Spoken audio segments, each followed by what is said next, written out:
Okay. My mic's working now. Cool. Cool. There's sound. Yeah. So, more scuffed than usual stream because I got a new PC and I had set it up, and yeah.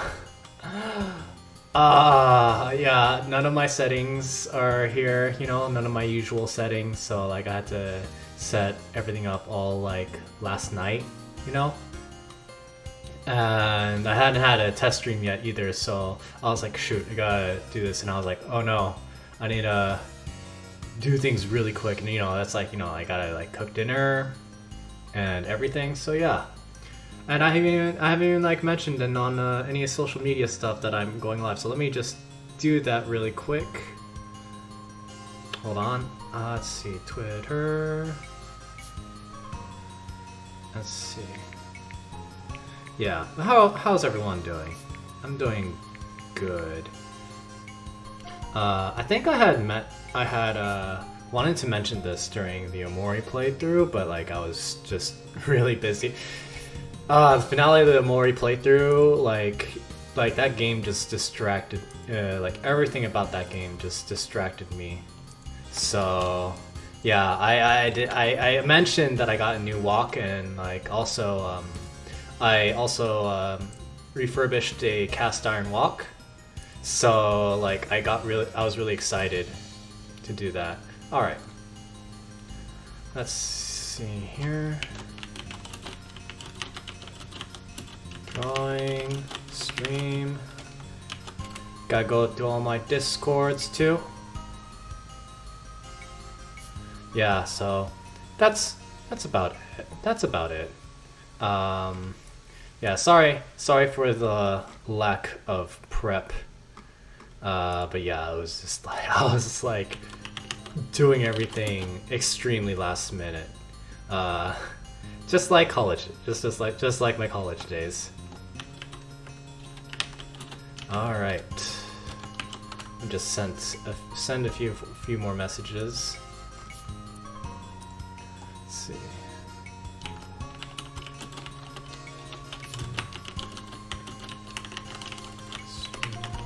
Now. Okay. And there we go. I think.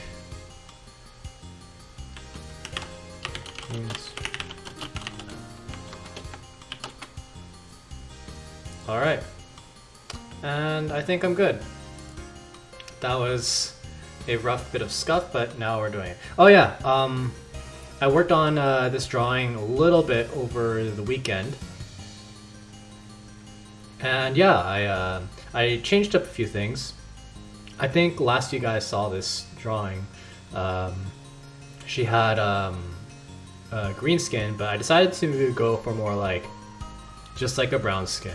Just to match, like, kind of, because boa constrictors are a little brown, you know? So I was like, okay, maybe just, and since boa constrictors, they kind of like choke out their prey, I decided to do a, like, sort of like, yeah, just kind of make a whole, like, boa constrictor theme to this character.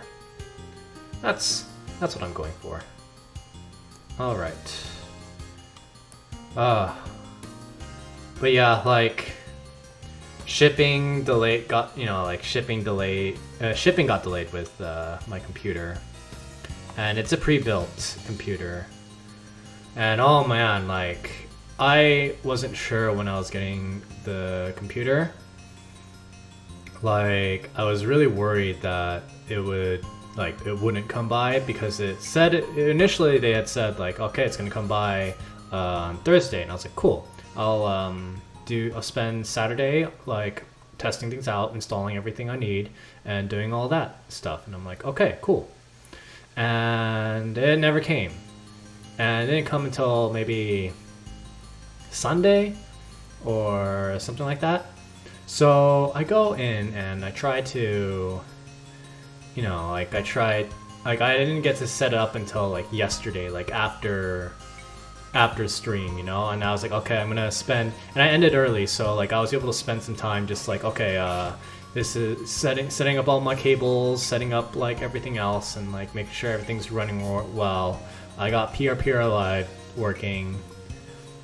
And yeah, it's a lot of work. Streaming is full of stuff. And then today I was like, oh shoot, like why are none of my settings working? Like why is my mic not being detected? Why is my why are my speakers not working? Oh boy. All right. Windows, let's see here. G-Pen, there's something on the leg layer. There's something on the leg layer I have to fill up there. So let's do that right now. Let's see, where is it? Torso. There we go. Torso or kimono line art. Wait. Legs. I think this is leg line art actually. Pants line art. There we go. Let's change up the... Oops, let me just move my mic a bit. There we go. And let's draw. Oh shoot. Okay. Alright. This is not my usual this is a little bit different from my usual setup. Control Z that line, I didn't like that. There we go. That's looking good. Erase that.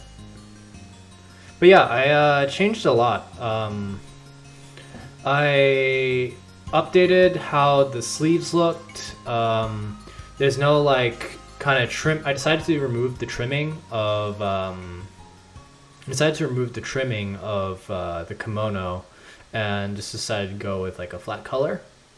And I think that turned out good. I kind of I fixed up the trimming on the kimono a little bit, or I fixed up the lower flaps on the kimono, so it flows a bit more. You know, it's not just like a big hunking block. But let's see here. Let's see. Go back to kimono. Kimono line art. Let's go and clean this up. You want to try cleaning things up early as possible. But yeah, also another news, man, I finished Amori yesterday, and that's a good game. Like, that game is going to stick with me for a while. It does things that, like, I would say that I tend to do, like, as a story writer, you know? As a story writer, I like to throw in, like, I would call emotional whiplash. So I introduce you to a really fun, goofy world. You know, the game introduces you to a fun, goofy world, and it makes you attached to all the characters, right? And then you move on, and then it tells you, okay, now we're gonna cause suffering to happen, and you're just like, oh no, please. Yeah, it's so crazy. I really loved how they did that game. I don't know if you guys can tell, but like, I feel like my mouth tracking is better now. Like, I'm just like thinking that I'm like, dang, this mouth tracking's good. But yeah, I mean, like, there's some other stuff with this setting. Like, I'm only working with one screen, because the graphics, let's see, I'd say the computer that I got came with a 3080, which is really good and all, but the 3080 don't come with the DVI-D port, which I was using for my second monitor, because I was like, oh, I don't really need a HDMI port for my second monitor, right? And then I'm like, oh no, like, this has only display ports, and I don't have a display cable anywhere. And I don't think my monitor, this monitor I'm using for my secondary monitor, is kind of old. Like, I think I had it, like, I think I got it maybe 10 years ago, actually. It was when, yeah, 10 years ago. And yeah, like, it just, like, it stayed with me, but now I think I might need to get a new second monitor. But I have a use for this. I think I mean my old PC isn't going to just gather dust. I have plans for my older PC. And I think I might use my older PC to finally set up a thing for my cooking streams. That'll be fun. I just hope that like the cooking streams, like I'll be able to pull it off, because that's like a lot of noise. And like I wanna try it out, you know? Definitely wanna try it out. So yeah, we're just kind of filling in things here, and let me see. I think all the noise levels are good. And tomorrow, I think I'm gonna try something different too, which I'm gonna try the Gunpla building stream, because I got my second webcam, and I have a like mounted arm to set up so that it looks good, and I'm not gonna like accidentally knock it over, since that was the main thing that I had a lot of issues with. Let's see there. Okay. But how's everyone doing? I hope everyone's having a good time. Let's see. I think, yeah, but since I have this new setup, I have a couple other. It's opened up some options for me. Let's let me option select into. Shoot, I'm not supposed to actually color this in. There we go. It's given me quite a few options. It's let me option select, if you will say. It lets me try some other things. Like I was actually planning on doing some like food streams, you know, where I just like show food and I just like eat it, you know. That's good content, right? That's good content. I don't know if I'll go full. I don't think I'll go full mukbang stream, but like it'd be cool to like do like an eating stream and then like show you guys the food and like you guys watch it disappear as like I eat it live. That'd be fun. I want to do a hold on.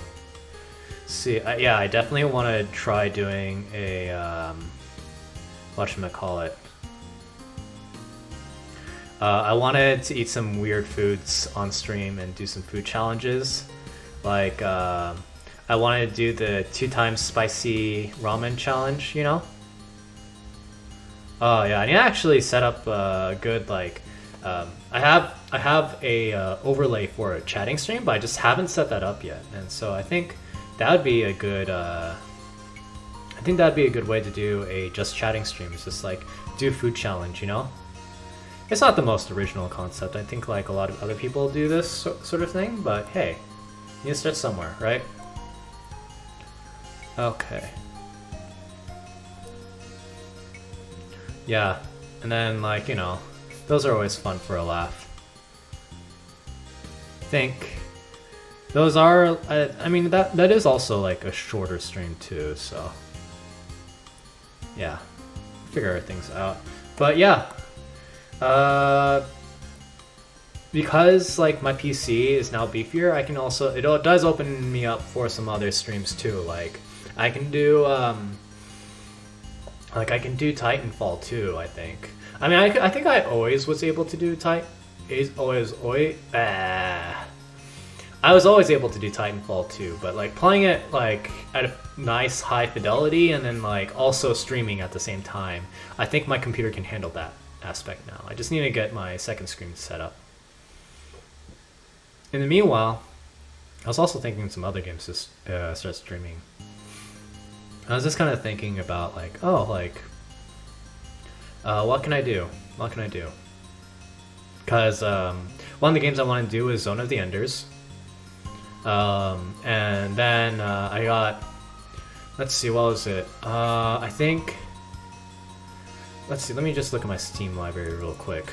Zone of the Enders, yeah. I also have, like, I got a fair amount of games actually, and I still haven't gone around to like playing, you know? And a lot of it, like, it's like, oh, like, would these be actually fun to watch, you know? Like, let's see, like I got Final Fantasy 12, and I've been wanting to replay that. Oh, I'm just kind of looking at other things too, like, yeah, like I got Final Fantasy, Zone of the Enders 2 is fun. I also want to play, like, maybe, like, there's this game I got a while ago but I never beat, it's called Hardcore Mecha, so it's another fun mecha game, you know, like, being on brand for stuff. What color am I gonna paint this, belt? This sash here. Maybe just a darker red, maybe? I think I'll, just go onto the pants. I'll go onto the pants and then, I'll think about it later. So let's see, make a thing here. Put that under there. Pants, base, color. And for the pants, I was thinking about just matching the gloves here. There we go. Alright, let's see. Let's go and let's make. There we go. Yeah, cool. Looks good. Maybe add some gold. Let's see here, and then oh, that's not the pencil. Here we go. All right. Nice, nice, nice. But yeah, having a lot of fun. I've been watching this show called Thunderbolt Fantasy. Season 2. I'm on season 3, and it's like Urobuchi's like Urobuchi, you know, the guy who made Madoka. Like, people know him as the guy who made Madoka Magica, but I love Thunderbolt Fantasy, and it's kind of like Urobuchi discovered like, he discovered Taiwanese puppets, and he's like, this is my new favorite thing. Forget anime. Anime was a mistake. And then so oh shoot. So when Madoka, like, the new Madoka movie got announced, and everyone's like, "Oh, thank goodness!" And then I'm just, and like, you know, everyone's celebrating because it's like, you know, they're like, "Oh, we got our Madoka now," and I'm just thinking, wait, this means, is Urobuchi gonna be like busy with this and not gonna make another season of another movie or another season of Thunderbolt Fantasy? Because that's what, like, all he's been doing, like, since like 2015. It's so funny. But Thunderbolt Fantasy is really fun. It's like, it has like a lot, this like kind of like this cross-cultural feel that I like, and that I like about it. Like, it's a like kind of like a Chinese wuxia story, like written by a Japanese guy, and like the main character is kind of like, the main character gives off like a Japanese, like, you know, like the main character is like a Japanese anime protagonist, which is pretty different from like the Chinese wuxia sort of protagonist. Like, you go to like Chinese wuxia stories, and you know, they're all pretty much like, they all like want to show off, you know, they all want to show themselves as like being the strongest or the best, right? Getting all the girls. And Shang Buhan, who's the main character of Thunderbolt Fantasy, is kind of like the opposite of that. He's kind of just super humble. Like, he's like wondering like why he's even like taking part in the plot. Like, all of season 1, he's like, why am I taking part of the plot here? I just want to do my own thing. And then like season 2 and 3, and then you see like what he's actually doing, and you're like, wow, okay, Shang's the coolest. There are other characters. A lot of it's also like, I don't know how much I can talk about it, because like I don't want to like, a lot of the show is like, you know, you really enjoy it when you like see things for yourself, right?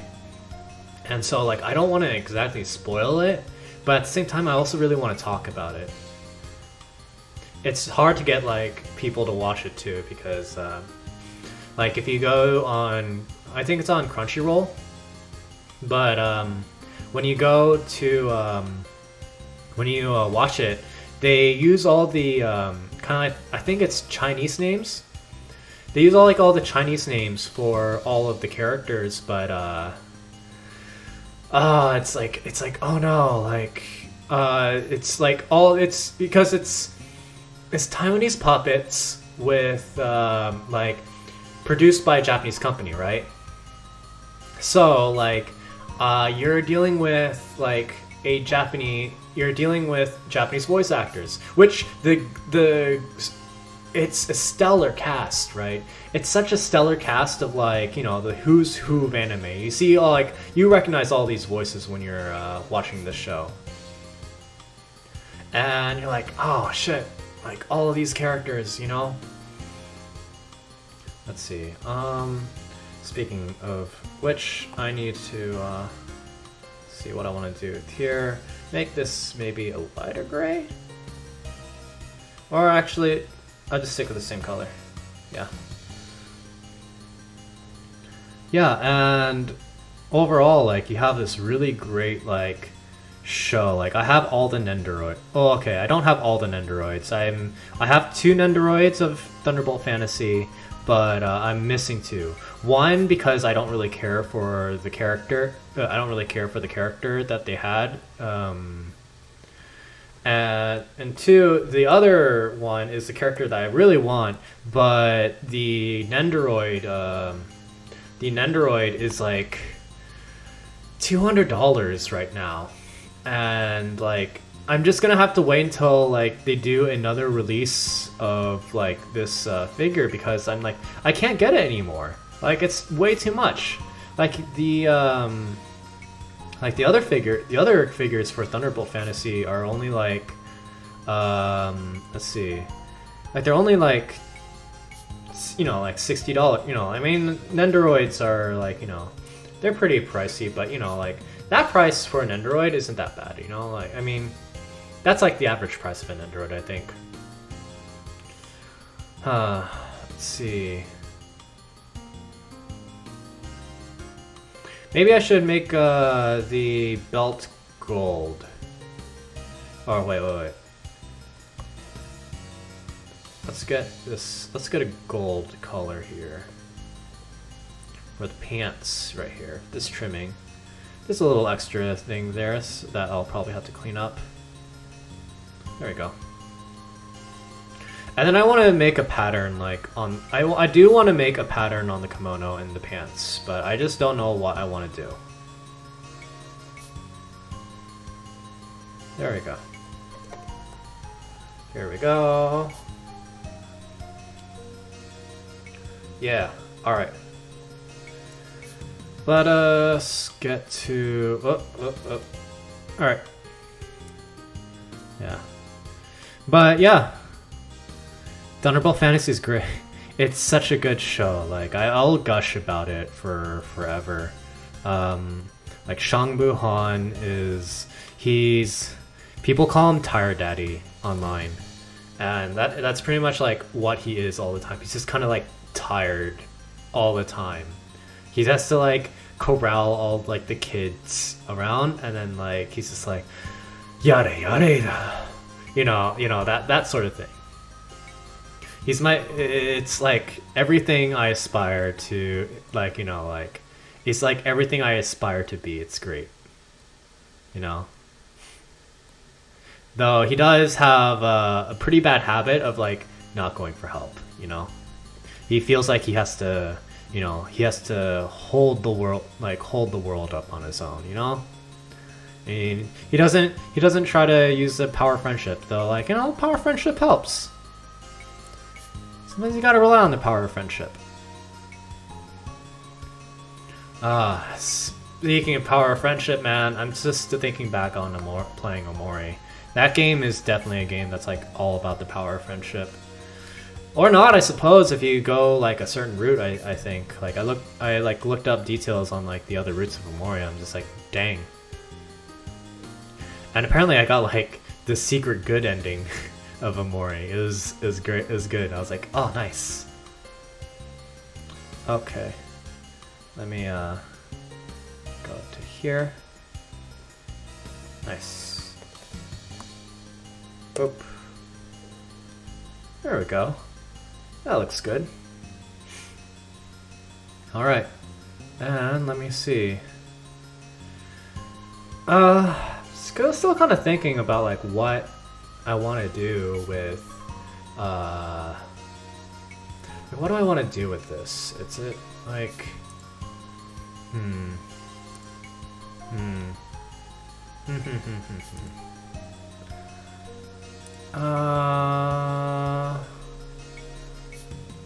I think base colors is good. I still need to work on socks. Oh, I didn't actually put in socks for yeah, I didn't draw socks actually. I need to do that. I really need to do that. Let's see. Alright. Let me draw some socks.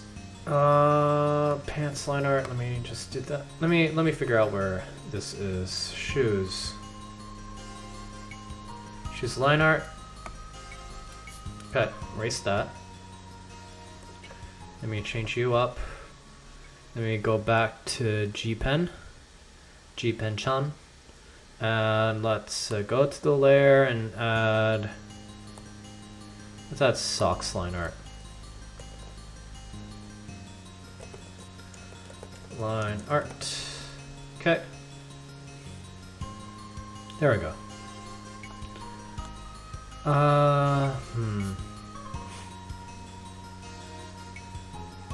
Shoes line art. Okay.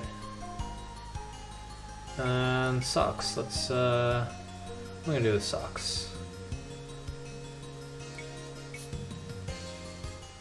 Okay, and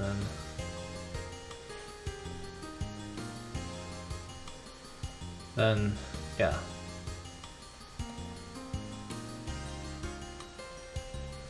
Should I could erase a little bit here.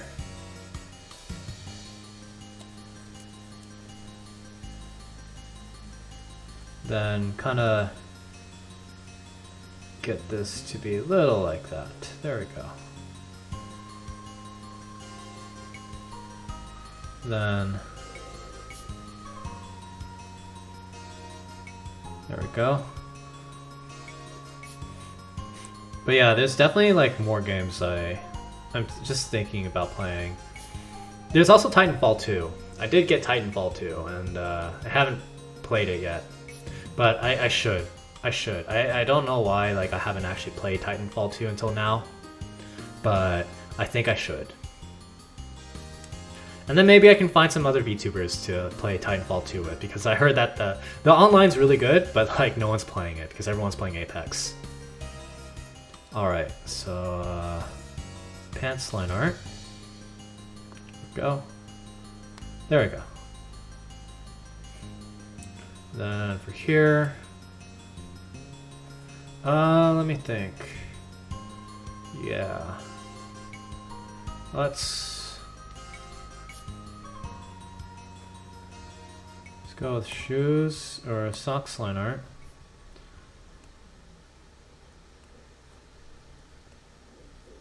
Okay.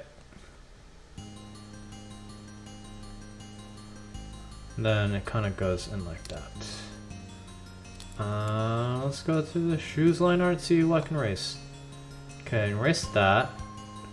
And then for the legging here, let's erase this. Boom. There we go. Socks done. Socks are done. Alright, let me think.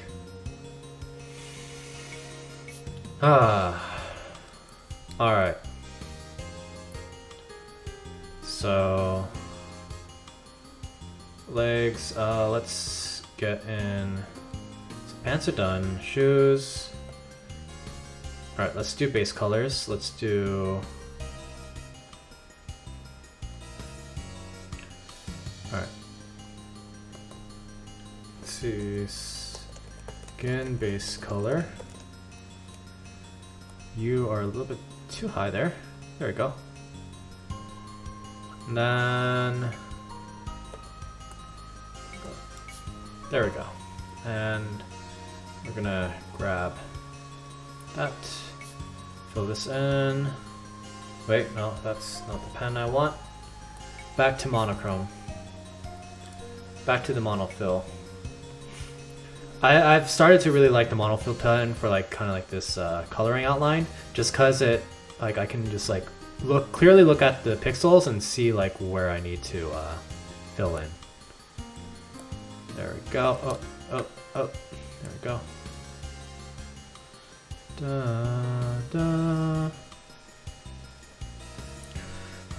What else is there? Oh yeah, so I got a new wok, and I got a couple fun stories about my new wok. So so when I first started seasoning it, I definitely used too much oil to season it, and so like it was smoking a lot when it was smoking a lot, and I had to like, and I was using a camp burner, and so I had to like take it outside.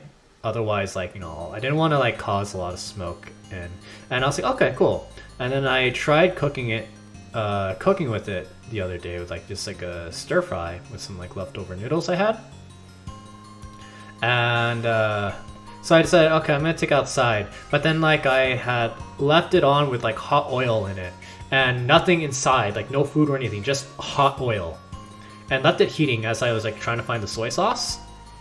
But I was like, oh no, but like it actually legit like caught fire, and I was like, oh shoot, oh no. Fortunately, it was like, you know, it was a controllable amount of flame. I just like killed the heat. I just ended up killing the heat, and then just like waiting for the fire to die out, like waiting for the oil to cool down and like not be on fire anymore. But yeah, it was pretty wild. All right, so what am I gonna do with the shoes? What am I gonna do with these Yeezys?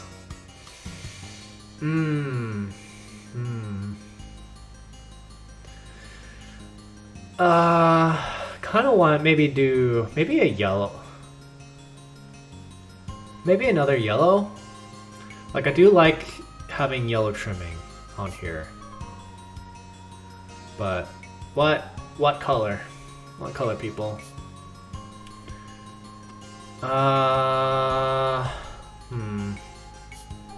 Not sure what color to choose. I do want the trimming to, like, the shoelaces and the trimming, I think should be yellow. That's a for sure thing.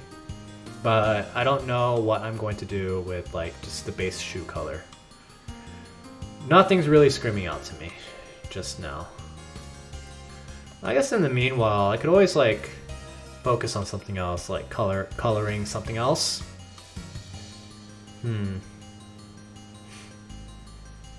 I guess in the meanwhile, I can always just like color the tank top. I was thinking white. I think white's pretty good. Oh, there's some other stuff I wanted to do with the gloves, I suppose.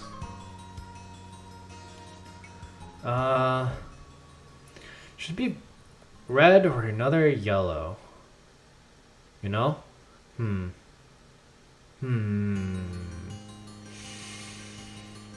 I don't know what to do. I don't know what to do with this color.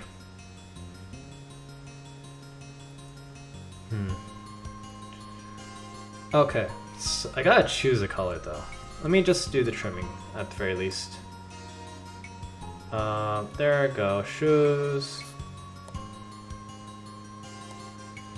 Let's add shoe trim color. Alright, and then I think I'll just do these the same as here. I might add some gold to the gloves as well. So let's go. Alright, fill this in. Wee. Cool. I'm just gonna erase that. Fill that in again. Alright. Now I'm gonna go and let's go down here. That in. Get this in. There we go. And fill this in. Alright. Got it. What else did I want to talk about? Oh yeah, so almost lighting my house on fire. But yeah, it was like this giant fireball. But I made then I added my garlic in it, and I was like, man, there's like actual charcoal in here. So I had to I had some I put in like garlic and chili peppers in there, and then I was like, this garlic and chili peppers are like done. Like they taste like charcoal, so I had to like toss those out, unfortunately. And then I cleaned up the wok and tried again, and then my stir fry turned out good. So, huzzah for that.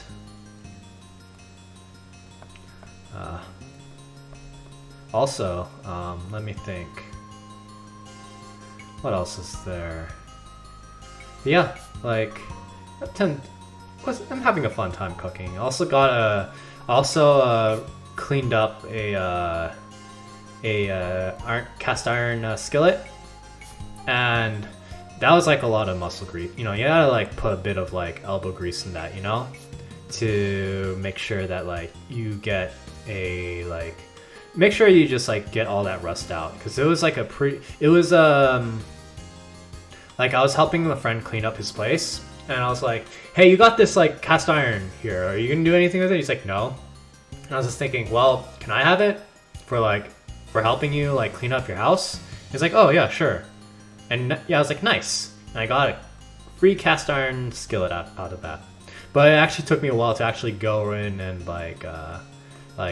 remove all the rust and then like reseason it all, because reseasoning takes a while, you know? But yeah, it's pretty good. Can't wait to like cook some bacon on it. I tried cooking an egg on it, and the egg stuck to it like pretty hardcore, so I don't think it's ready for eggs just yet, but I could make do with like having it I can make do with cooking like fatty meat on it, you know? There we go. Da, da, da, da, da, da. There we go, here we go.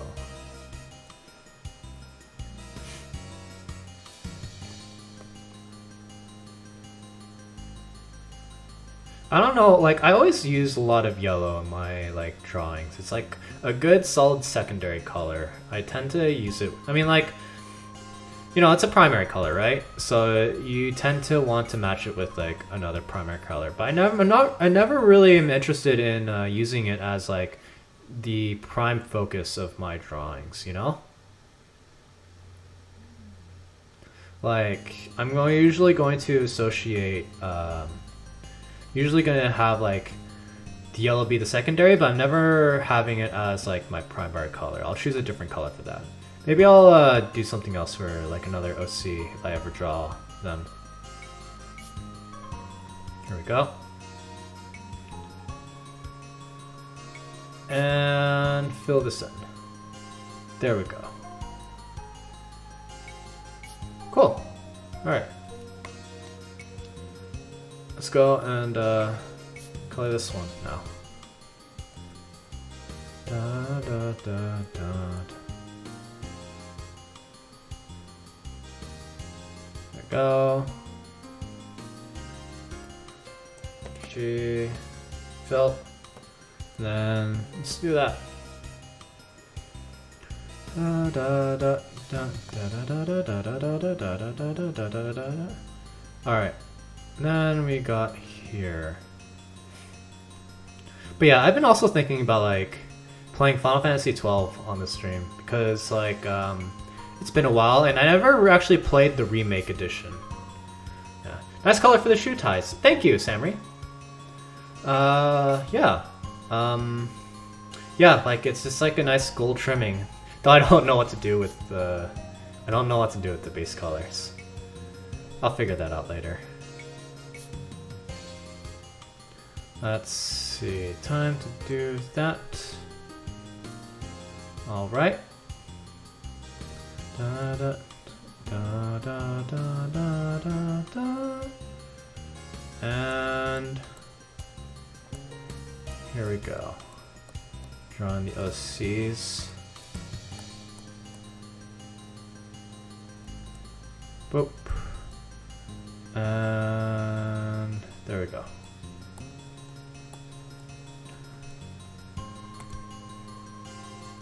Shoelaces.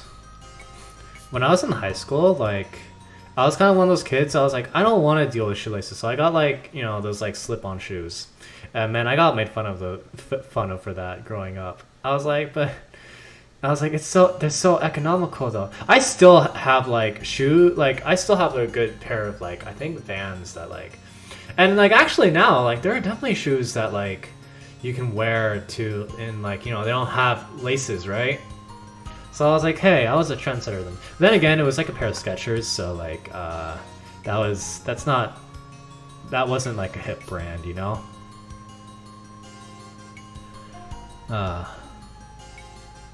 Let's see here. Let's color this in, color that in, and color that in. There we go. Now I gotta figure out what I want to do.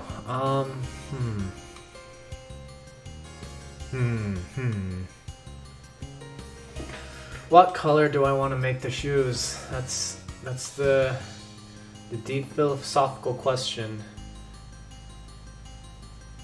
Oh, right. Also wanted to maybe the gloves.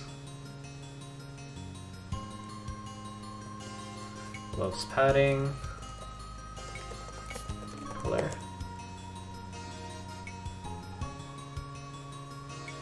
Alright.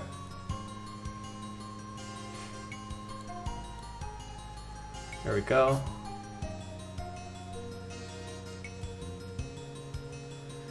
Fill this in. Cool. Kind of reminds me of like a character with some nice bling to them, you know? Though it's not really bling. There we go. I guess I feel like I should draw like a necklace on them too, like, you know, like I kind of want to just give her like a big old chain or something like that, you know? I think I won't though. That's more work than I need to do. All right. Let's continue. Let's see here. Alright, let's go and fill in the shoes. Should it just be another red again?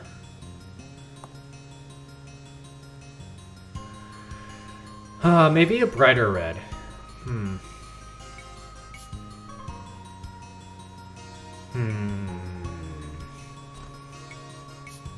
Or black, maybe? Black? I don't know, I think it should be... Maybe black. Maybe it should be another gray, like that. Let's see. Okay, let's see here. I can always do something different too, if I don't like it. Alright. There we go. Yeah, that looks good. That does look good.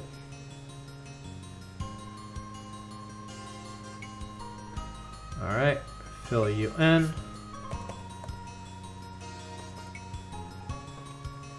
Alright. Fill this in here. Should actually add some more trimming there. go.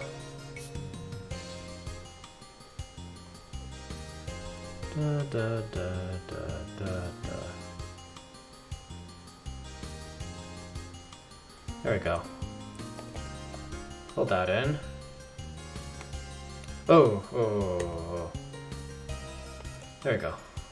Pencil, and then ratio. Cool.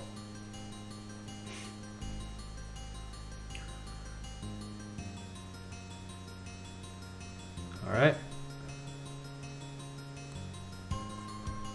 Let's color that in. Let's color this in.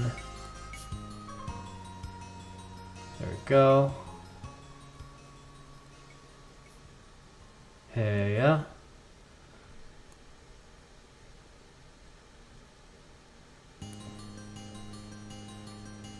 I guess we can change kind of like the inner portion of that shoe later on. I think that'd be a good idea. Alright, fill this in.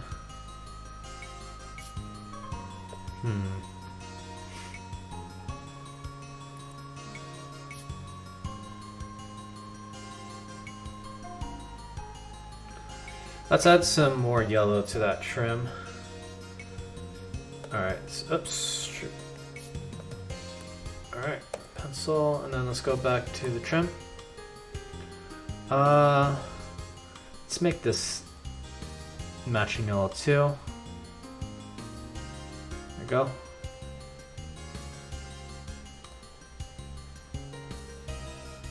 There we go.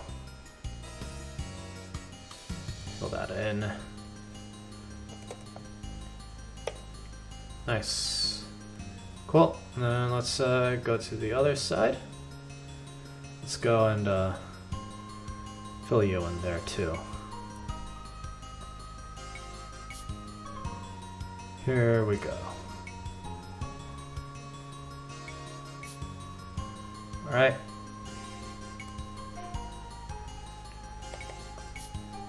Put that in. Here we go.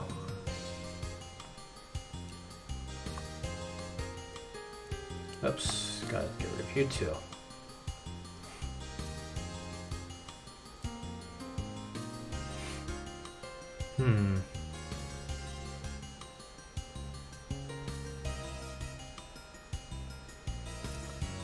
Let's see, maybe get a black on here.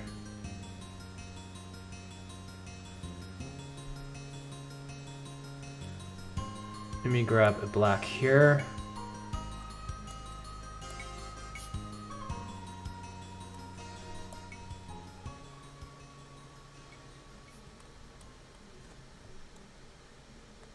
There we go.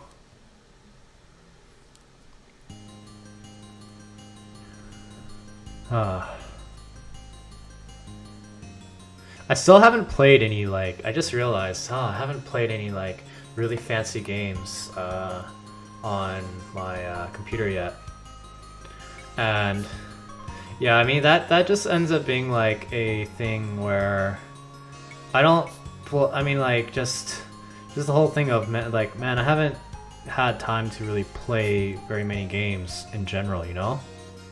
Like, life gets in the way.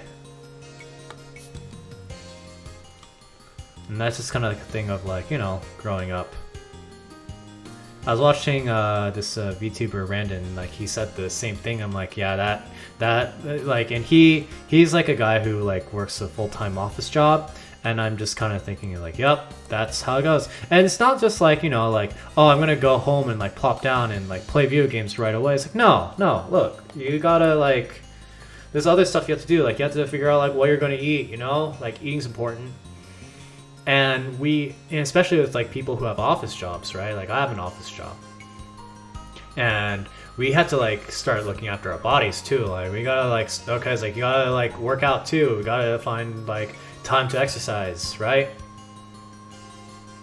Like, I actually, like, exercise, like, in the middle of the day rather than, like, after work or beforehand. And that's nice because, like, you know, I don't, like, I work from home, so I can do that. I can do that. What is up with you? Ah, come on. Come on. What's going on?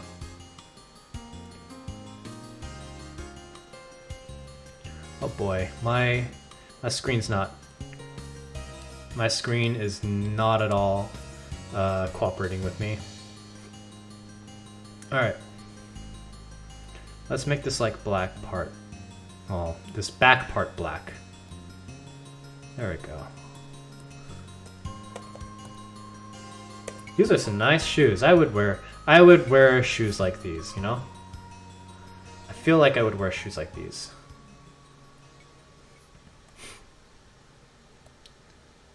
Ah, come on. Get out of here. There we go. And monochrome pen. Let's see. There. There. There. There. Oh yeah, another show that I've been watching that I really ended up liking a lot is really liked Steven Universe. Steven Universe is a good show. And like I hadn't caught up, I hadn't like watched it while like it was going on. And so like I just started watching it now because I was like, oh, I heard it is a good show. Let's see. There we go. Don't know why my hand thing's not working. Talk about a scuff stream, you know? What's the highlight for you? What's your hotkey? Slash, you are... Oh, you don't have a hotkey. Never mind. Cool. Let's see. I think I could actually keep the portion of the shoe white too, you know? Like this bottom part. Let me actually go zoom out a bit. Let me zoom out a bit and then just color this entire canvas gray. Monochrome.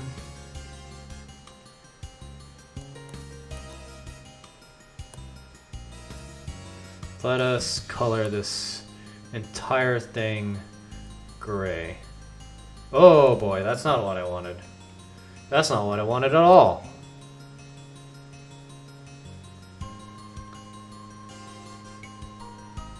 Come on.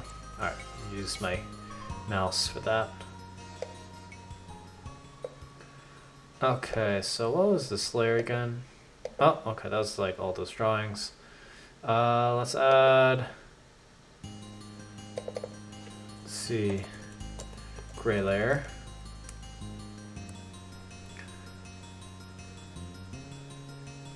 There we go. Now I have a way to color my white. So this is my trick for coloring white, because it's really hard to tell whether or not you're coloring, you know, like when you're painting white on white.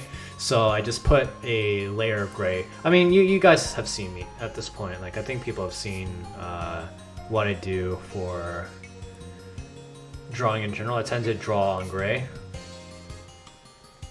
Alright, let's see. Let's move canvas there. Oops. Then shoe trim color. Let's go with shoe white.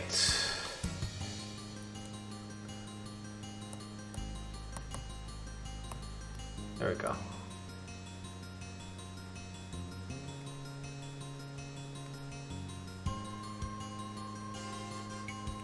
Okay. Oops, that is too big. Let's go back to 17. There we go. Look at that. Now I can clearly see where my white's going. Oops.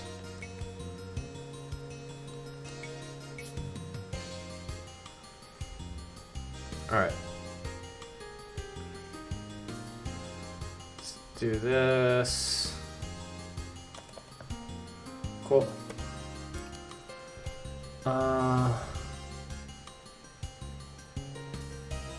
There we go.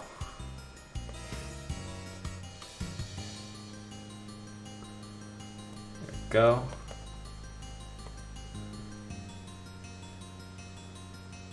And but yeah, speaking of Steven Universe, yeah, that's such a good show. Like, I mean, I'll say, like, Garnet's my favorite character. Garnet's my favorite character. You start the show off thinking that Pearl is the most emotionally stable, but then you find out that she is far from, like, being emotionally stable at all. And I was like, wow, I wasn't expecting that.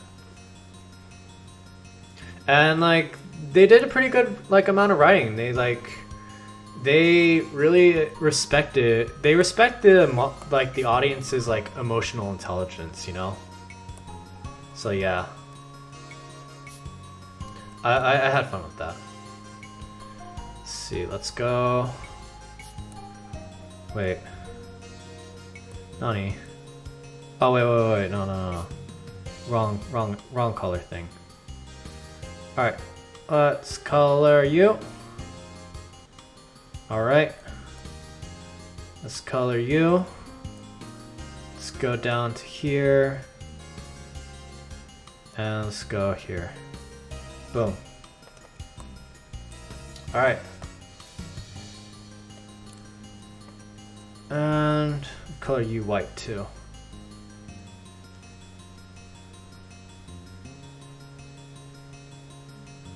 Boom. And let's go. Boom, here we go. Yeah, nice. Let's see, and then shoes. Let's go with the red shoes. Or not shoes, socks. Let's go red socks. Ah, come on. Alright, so let's do...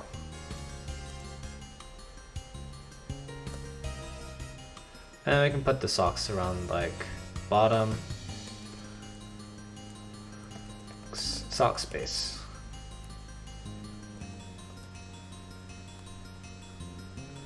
Alright.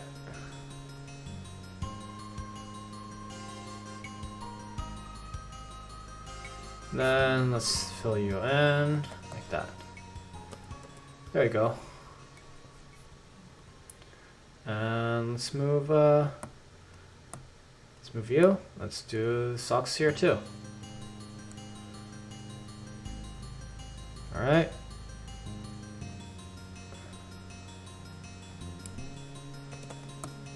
Ooh, okay. That. Where's my layer here? There we go. Okay. There we go. Nice. And then let's get you. And I'll just fill you in. There we go. Cool. Starting to look good. I think you have all the base colors done? Yeah, we have all the base. Oh, no. We don't have all the base colors done. I want to do this part too. Oh, what's up with the... Oh, damn. No.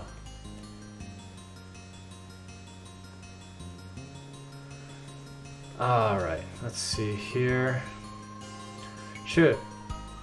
Clip Paint, it's like... It's not playing nice with me. Maybe it's because I have a Windows update on my Surface coming up soon. Alright. Let's go and zoom in.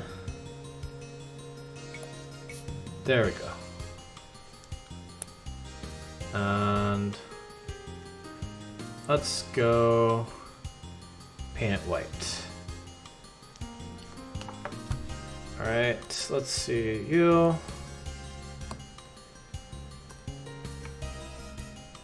Oh, right. Let's go back to the torso layer.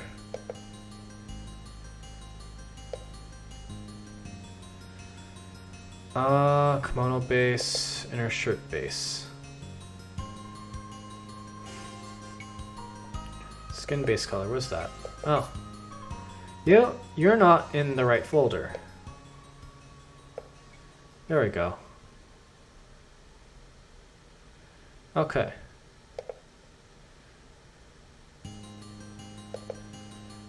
Alright, let's see.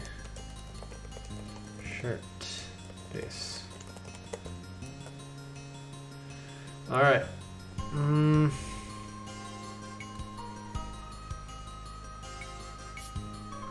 See, I think, yeah, gloves are on top of this, so I don't have to worry too much on that.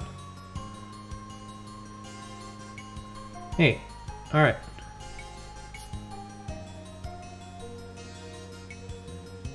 Cool. Oh, wait.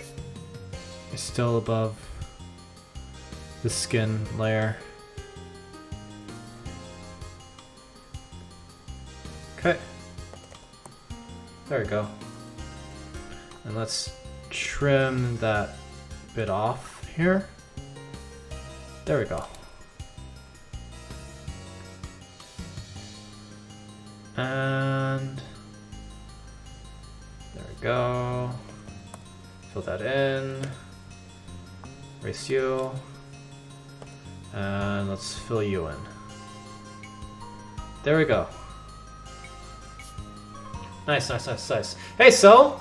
Nice, you made it. What's up? How are you doing? Let's see here. Yeah, things are going good for me. But yeah, I think overall, I think I have just finished with the base color. Yeah, So's a good guy. I highly suggest anyone watching this to like check out his stream too. He's a VTuber like me, you know. And yeah, like I usually lurk. I usually lurk his streams. I try to be active in streams more, but sometimes I'm like, okay, I just gotta like put you on the background for a bit and just kind of like let that go, you know. But yeah, let's see. But yeah, I think speaking of that, like I've been watching a lot of indie VTubers recently. Oh yeah, there's the new like Ninji Sanji En group that came out, and one of them's a fairy. I was like, it's my shtick. But I'm a mecha pixie. So I'm doing pretty good. The drawing looks fantastic. Thank you. Yeah. Let's see. I didn't do all this right now. Like I worked on it a little bit over the weekend. But yeah, I think I'm overall like I'm pretty proud of like the general vibe of it. Let me just do a zoom out here. Please. There we go. Here's like the full zoomed out, the whole zoomed out version. I'm gonna add. They threw you off my groove, man. Yeah, but yeah. Here's the full one, and yeah, it's looking pretty good. I themed this character off of a boa constrictor because I thought it was like symbolically pretty fitting because boa constrictor. I think boa constrictors are the ones they got constrictor in the name, so they're the ones that like tend to like choke out their prey and like like make sure that like they like break the bones and like they just have a death grip on their opponents, So for like a character, and I'm like, okay, this character is a Gorgon who uses judo, so I kind of wanted to use like more brown colors for like a boa constrictor. I thought that was a fun design when doing this. Yeah, it is. Yeah, exactly. For a grappler, it's a good theme. It's a good theme, And we don't. I feel like there's not a lot of grapplers in like media. Like you usually get strikers, right? And usually the grappler is like in story, like the grappler is more for like the big tough guy, right? So yeah. And so yeah, I was like thinking this is like, yeah, this is a really fun, this is a really cool like grappler character. that I'm working with. But yeah, let's see here. But yeah, with let's talk about indie VTuber. I was talking about indie VTubers, and let's actually grab this yellow. Let me work on this. Let me work on that bead necklace. All right. But with the indie VTubers, let's see, who have I been watching recently? Let's see, been looking at So, you know, So whenever So streams, I usually try to like at least have like I have a couple devices around the house, so like, you know, like I'll watch, I'll like if I can't watch, I'll like put in the background, you know, I'll put in the background, or like with but there's some other VTubers that they're Raph on Twitch. Let's see, I don't know their full on names and identities, but let me look here. Let's see. Where are you, buddy? Where are you? Raphael Knight Errant. He's pretty cool. He's like this like he's a full suit of armor knight. He's pretty fun. There's a VTuber. Her name's like Cereza. She's like an Eldritch Witch. She like goes and she does like horror streams, and she's pretty fun. Those are pretty relaxing. Like it's really funny because sometimes I like consider like horror streams like pretty relaxing, all things considering, depending on the person. There's Randon. I've been watching a lot of Randon Nuring. He's like the orc VTuber. And yeah, like and it's really funny because I definitely like used to just like only watch Hololive. Now I'm like watching Hololive like less and less, and just like I'm like I gotta support like my indie, like, you know, I gotta support the indies now. Yeah. Let's see, but I still like I usually still catch like some of them too. Aleph Alter is also pretty cool too. I like Aleph Alter quite a bit. He made his own like pixel VTuber, which is like bonkers, you know? Like I was like, oh wow. And he doesn't call himself an artist, but I figure like at this point, like man, you're definitely an artist, dude. Like just go for it. On Twitter, and there are like some I just check out just like on Twitter. Let's see. They're literally going form shopping at a chain to local shop to shopping local. Yeah, I know, right? Like that's exactly the vibe. Like actually like in like over here, like I usually try to like shop local versus shopping you know, like at a big company. I mean, there's some like, you know, like there's sometimes I like have to skip out on it, but like yeah, I just try to go like shop local nowadays. Let's see, like, you know, like local beers, local grocery stores rather than the big chain ones. And yeah, like you find like really cool stuff, like this local grocery store has like a butcher in, like a real butcher, right? And you can like ask for like weird stuff, like because if you go to like a like big chain brand grocery store, like what you see is what you get, you know? Like they won't like do anything outside of things. Like I remember going to a big chain grocery store and being like, yo, you got some chicken bones or like some something like that? And they're like, no, we don't like you know, like scrap bones, you know, right? And they're like, no, we just put all the bones in like the same spot, so we can't really sell them, we just throw them away. I'm like, why? That's like so much, that's so much you can have. Like, come on. I really want like some just stock bones, right? Or like, you know, like weird cuts of beef, like a hanger steak, you know?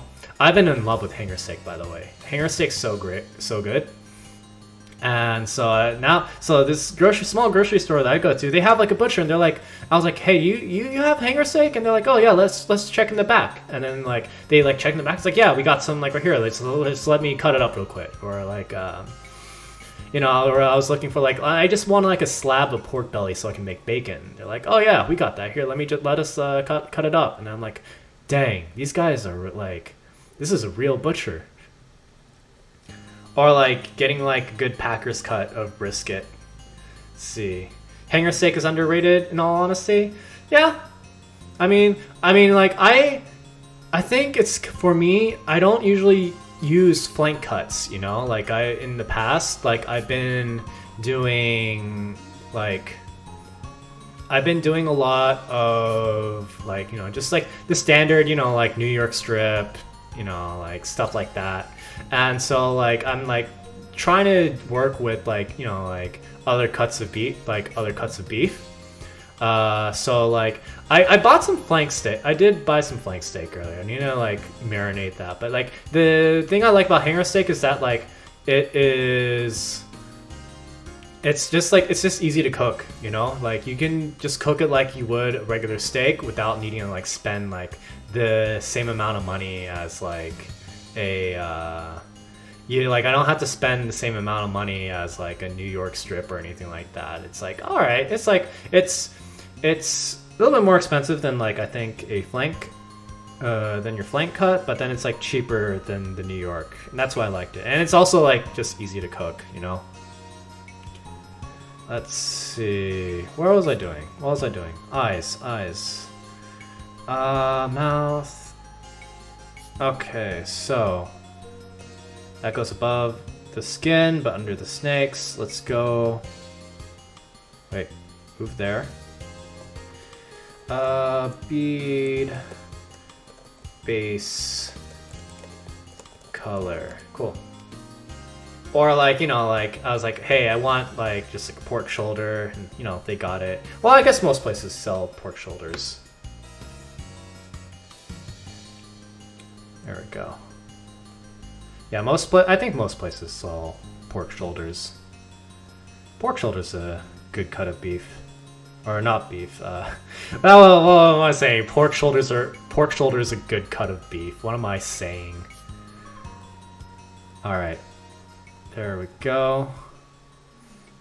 But yeah, like with all these like indie VTubers I'm watching, I'm like, I don't even have time to like watch like a full on like the Hololive girls, and they had like their whole or like me streaming, I'm like, shoot, like what was it? I think I missed Gura's like stream like reveal, because like I was like streaming at the same time, or like Ame's yeah, so I'm like, shoot, like being a live streamer, and it's like I got so inspired to become a VTuber that I can no longer watch other VTubers. It's so weird. Ah yes, pork shoulders comes from cows, you know. You know. Alright, let's do the eyebrows. I guess this part's pretty weird, you know, thinking about it, like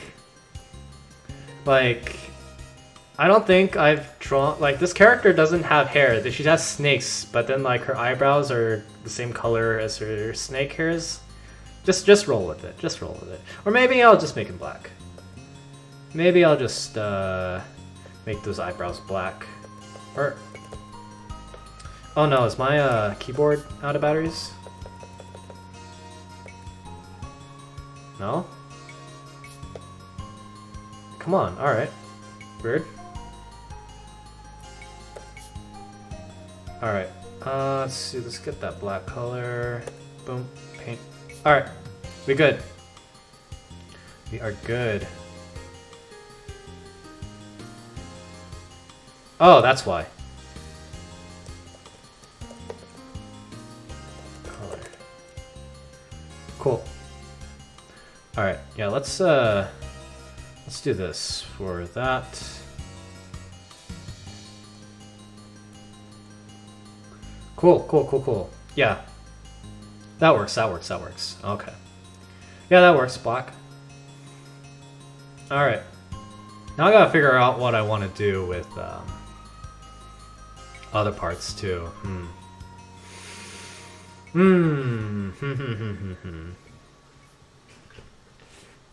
I guess I can always just focus on the eyes. I could always spend a lot of time on eyes. Kind of gets really pixelated when you zoom in super close though. Alright, let's see here.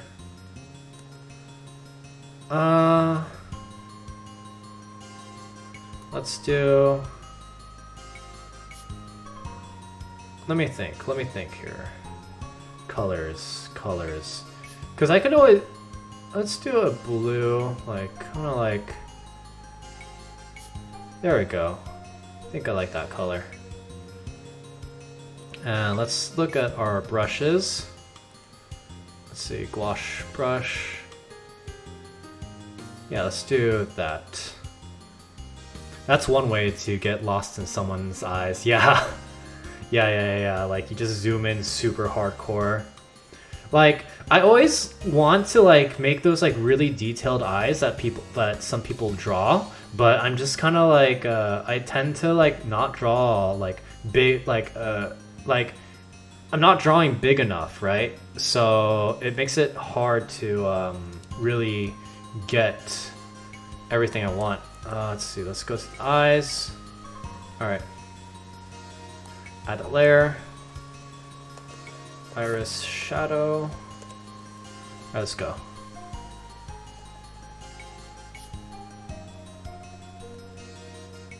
Alright.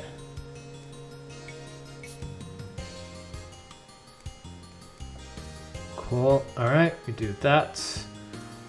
Let's see. Let's get a sort of like maybe like a yellow highlight. Let's get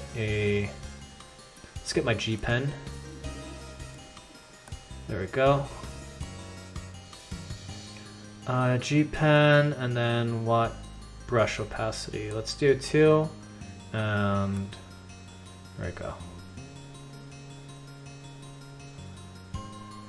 There we go. Yeah.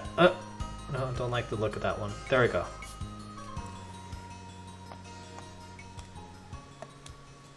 Cool. Worst case, go for black ovals with a small triangle cut out of them. That's my technique. Yeah.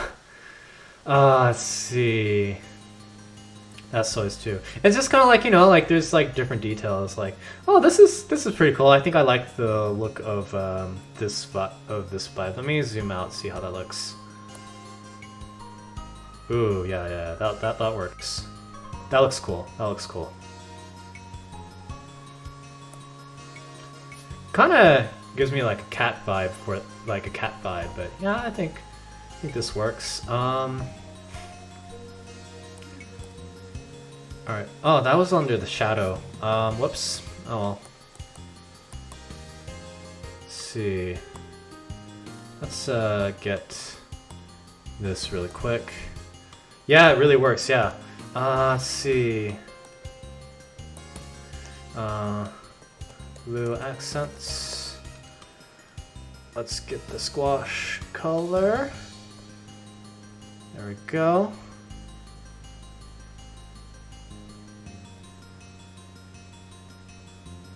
Okay, and then let's blur that a bit.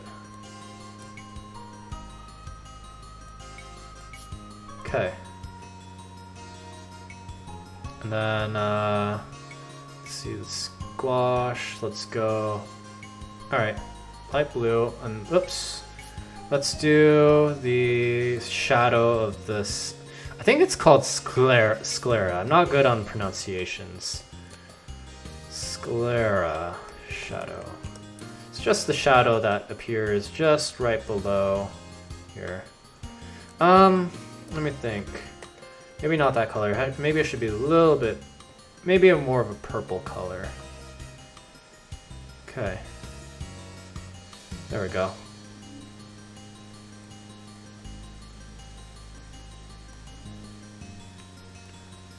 All right.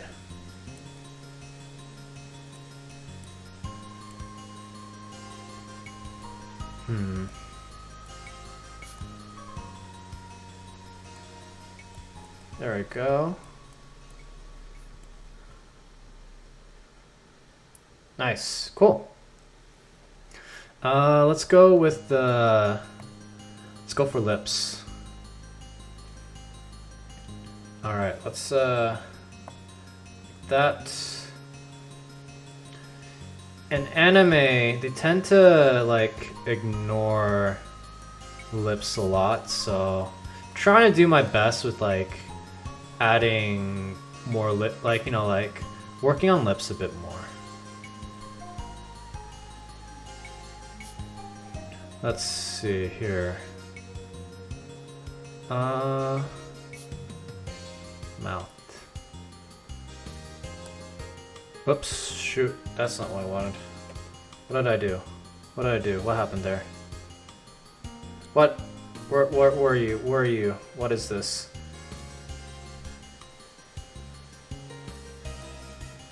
Oh wait, I think that's that one.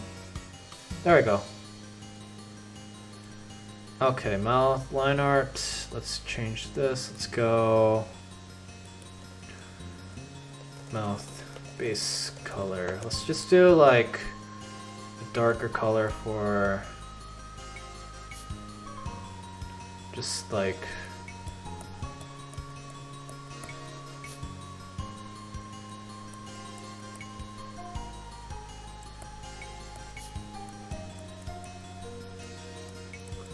right.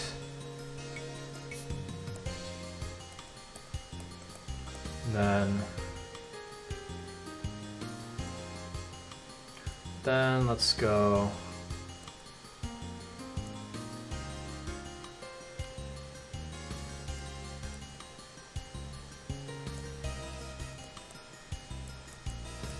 Top bit.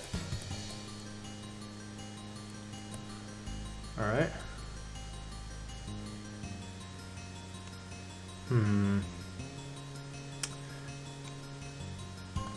Got that bottom lip. Ooh, that's looking good. Oh, speaking of eyes, I should actually see what I can do with the makeup a bit, with kind of like the lashes. So let's see, where did I put the lash? Lash color. Let's do a lash second color.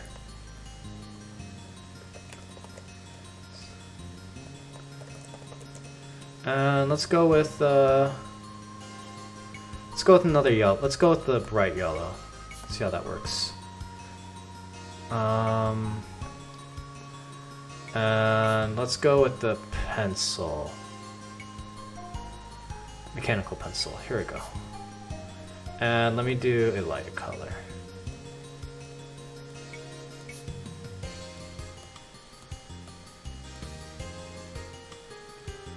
There we go. Ooh, look at that. Look at that. Let's get...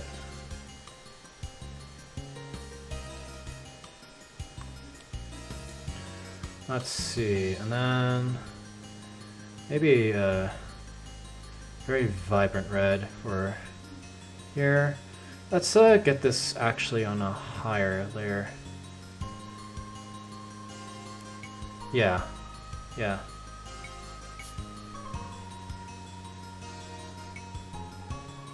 Yeah, it makes the eyes really pop, you know?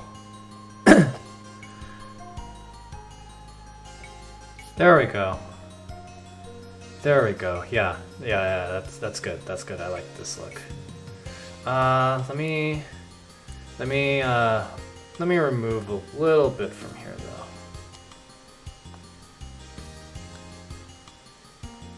Okay.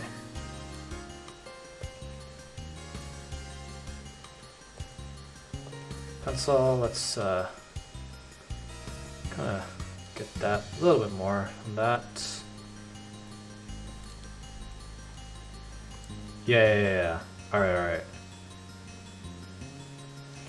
And what do I want to do? Let's do for the eyeshadow. Let's see. Let me do this. That there. Eyeshadow. Let's get an orange color, because orange isn't used very often in makeup, so maybe let's see how this works. Gouache.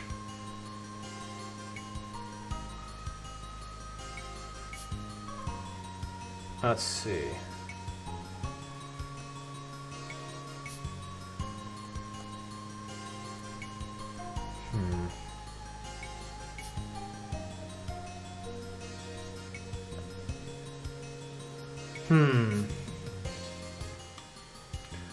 Maybe not that. I think I might go with another vibrant red. I do like this like red yellow motif I have going on. Let's see. There we go. Let's see.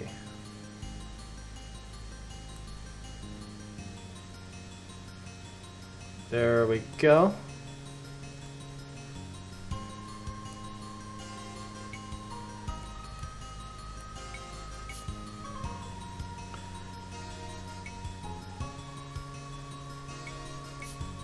Right. Cool.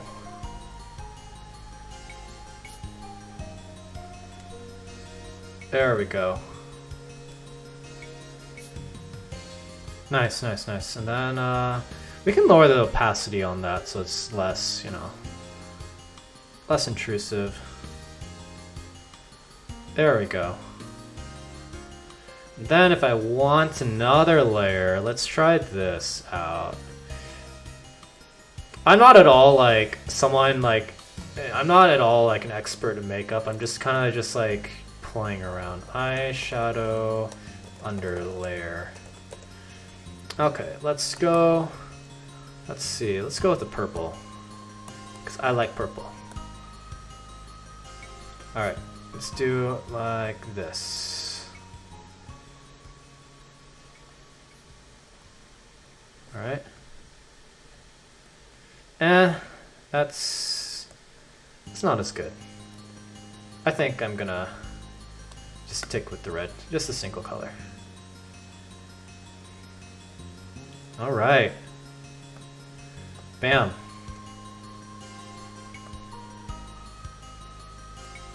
Boom. There we go. Yeah, look at that. Definitely like, just like a little bit of color like changes like how the eyes look. Well, let me see. Let me look at here. Turn that off. Okay. I think I could go without the... I think I could go without the eyeshadow, actually. It looks good like this. Yeah, I think it just looks good like that. Less is more, you know? Like, I'm trying to get good and better at like doing makeup, so like, you know, I can like really add layers upon layers on and then like do it. But you know, like sometimes you look at a design, you're like, okay, you know, this is good enough, right?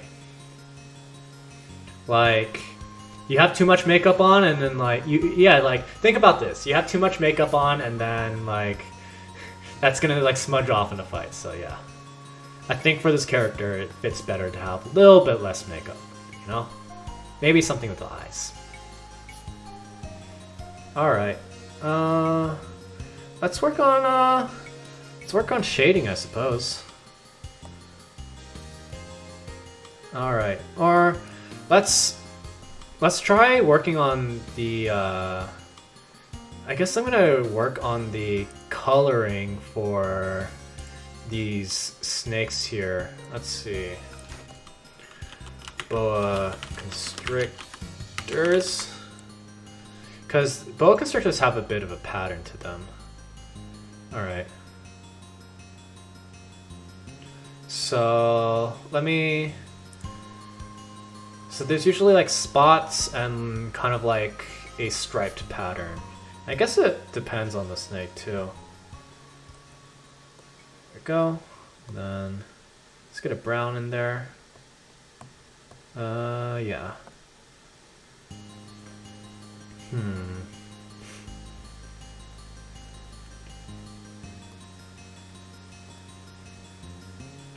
Yeah, let's do the G pen, and then let's make it. Ooh, that's too big. That's too thick. That's also too thick. 10? Maybe 7. There we go. And let's go to head. let's see, what color is that? No, that's line art. Alright, that's it's also snakes back. Let's see, snakes base color, cool. Alright.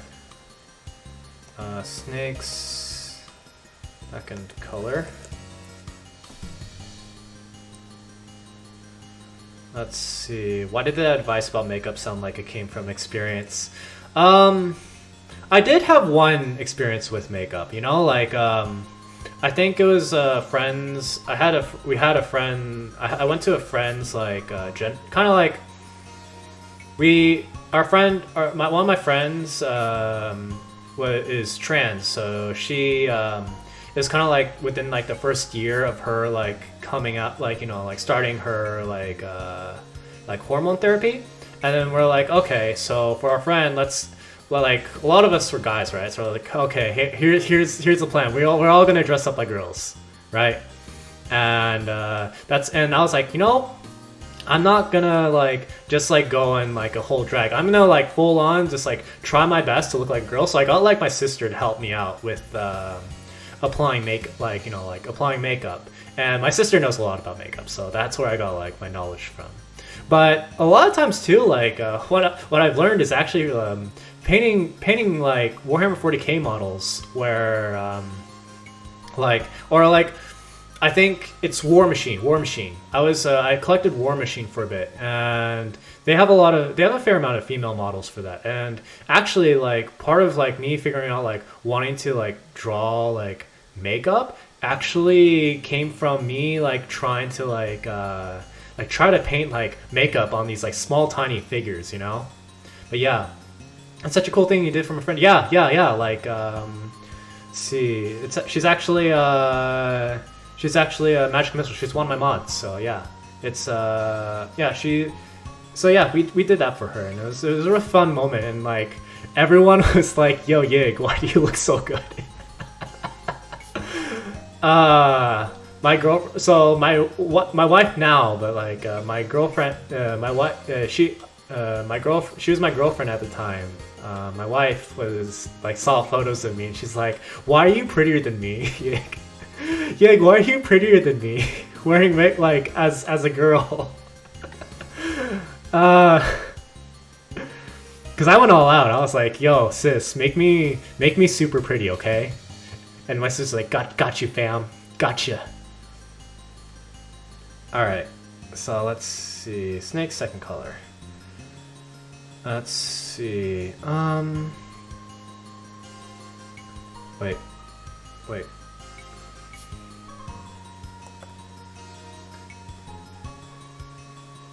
There we go. Wait. Darker. There we go. Alright, and...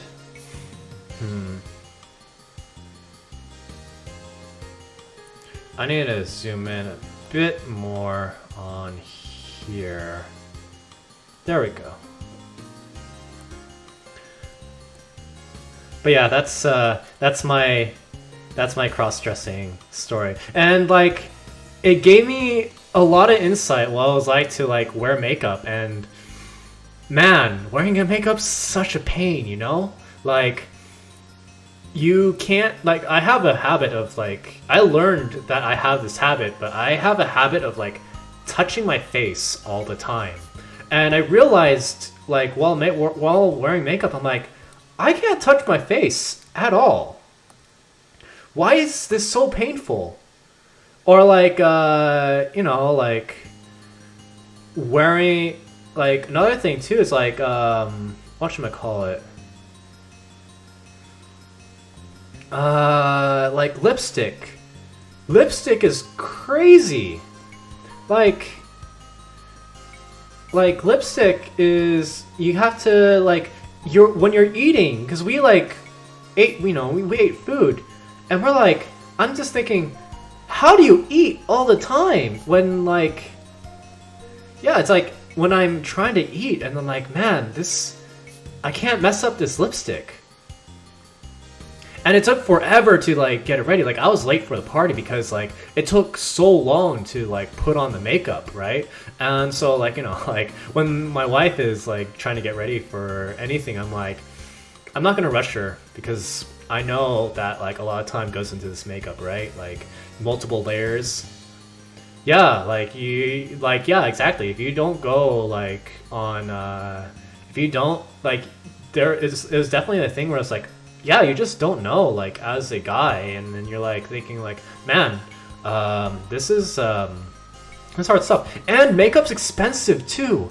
It's so pricey. Like, now I'm like, man, if I, like, I'll be honest, like, like, if you take a girl out on a date and she is wearing makeup, yeah, go ahead and, like, pay for the meal. Because she probably spent more money than the meal to get ready for the date, you know? That's life advice. That is life advice there, because makeup is expensive, you know, and it adds up, you know, it adds up. And the cheap stuff, like anything, like you're like, oh, why don't you just buy like really cheap makeup? And it's like, man, the cheap makeup, like, you feel the cheap makeup, right? Like you feel it on your face.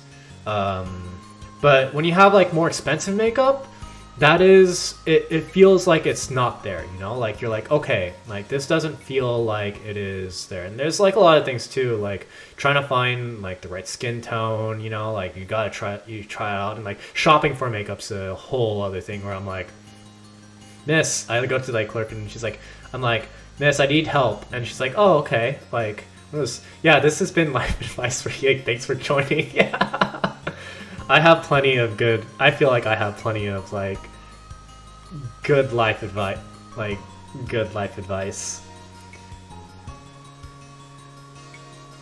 But yeah, like, but you know what? Cross-dressing as a girl is like, this is a quote I found from a manga. Cross-dressing as a girl is something only guys can do. So obviously cross-dressing is the most manly thing ever.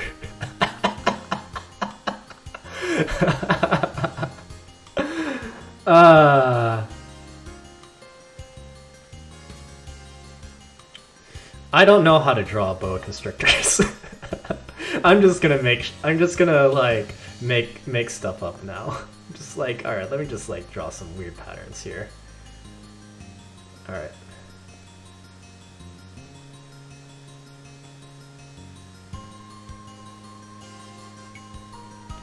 There we go. Yeah, logic's pretty sound. Like, you know, logic's pretty sound, you know? Like, look. Or, let's see, what was another one? There's like there's a comedian that I saw, and he's like, look, gay guys are like the manliest guys out there. Do you know why? Because they fuck men. Like, and he's right. It's like, yo, like a gay guy's not gonna like go for like a soft woman. He's gonna want to like, he wants that hard man, you know, like he wants that rough, rugged guy, you know, like, so like gay guys are the manliest, you know, like they're even more manlier than like the manliest of men because they fuck men. It's crazy.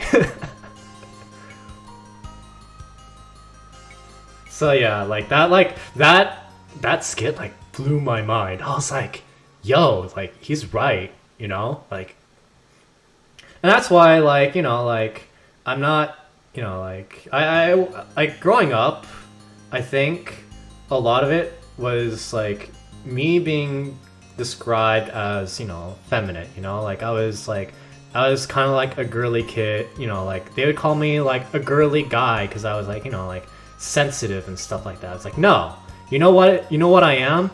I'm so manly and confident that I can cry and like I can be in tune with my sensitive side and like feel secure in myself too. And that's really what it is actually just building confidence too, right? You know, like as long as you're confident in yourself, like who cares like what you do, you know, what you do. And for me, it's just like, yeah, like, I'm as manly as, like, I think I am. And I'm, like, the manliest person. I'm, like, the manliest person in the world, so, you know. No one can tell me. No one can tell me what to do. Tip my hat off to that. Yeah, thanks so.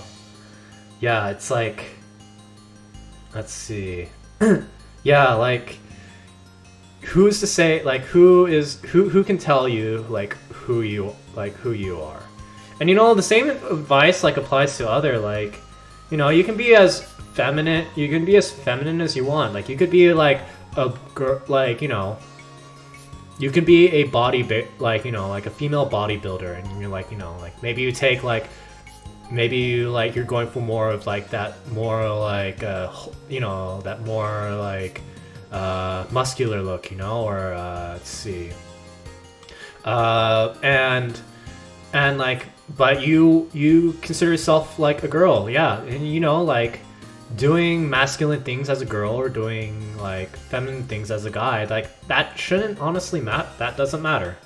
That does not matter one bit. But what does matter is how the hell do I draw this boa constrictor? Yeah, I think like circle like that, maybe? Something like this, I think. I think this is how it goes, right? Yeah, okay, I think this is kind of like how boa constrictors look a bit.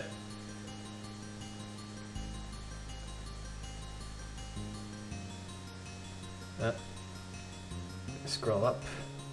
There we go. Yeah, this looks good.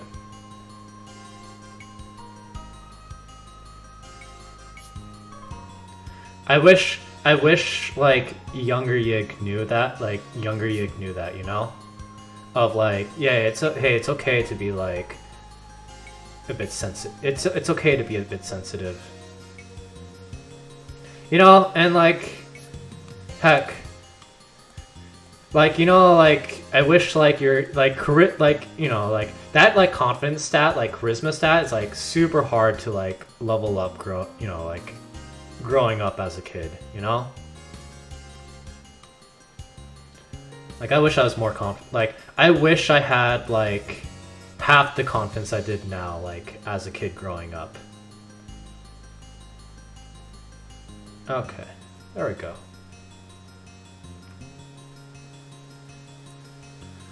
Let's see.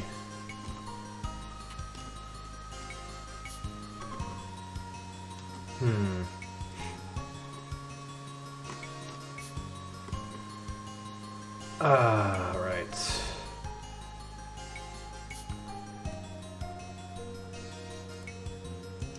Okay, this is looking kind of good right now.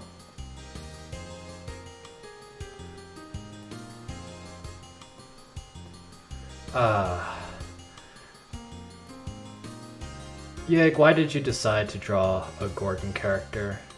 Did you realize that you'd have to draw these details? Yes, I did. Yes, I did. That's what guys need to know about these days. It's okay to be vulnerable because by doing so, you can build it from it and be stronger. Yeah, like it's such a hard thing because like, you know, we like, you know, like society, you know, like, you know, we grow up in a society, you know, and like it's like people like, you know, like men are told to grow up in a different way, you know, like in a different way. And sometimes like, you know, society says that like, yeah, sensitive men aren't attractive, you know, like aren't attractive, you know? There we go. It's not looking this one's not looking quite right. Wait. What's going on? There we go. Okay. Oh, right. But yeah, like be manly enough that like you can like be, you know, like have something that you're really into. So that you're like super confident about like your one thing. Let's see.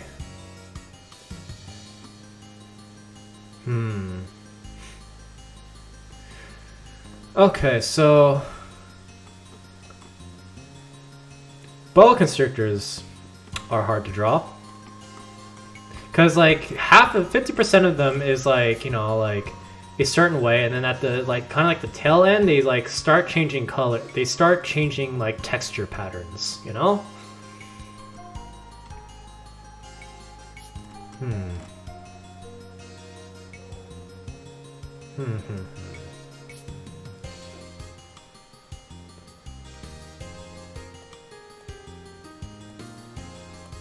Let's see.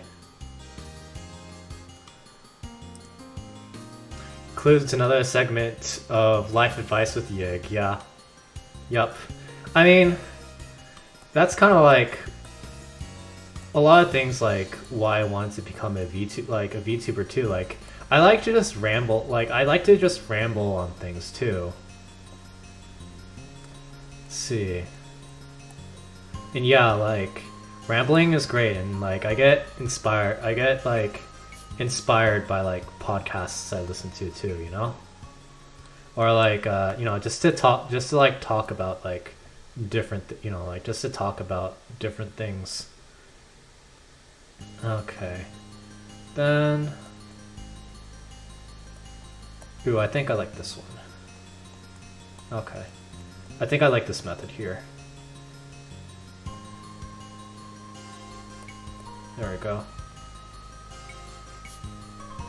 So start out with stripe. Kind of start out with like this like hour-shaped hexagonal stripe, and then like then we're gonna like add a bit more to that.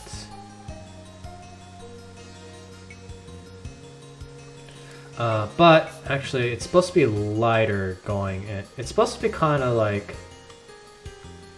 it's supposed to be a little bit like brighter going in, right?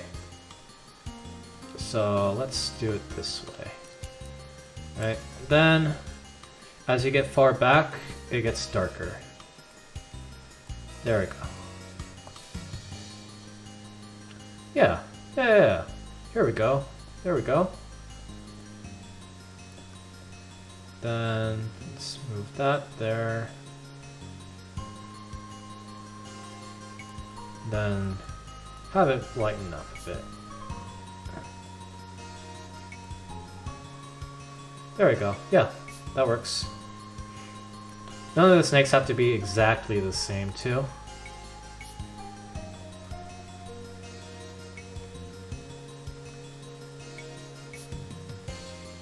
Okay. Then this one kind of goes like that.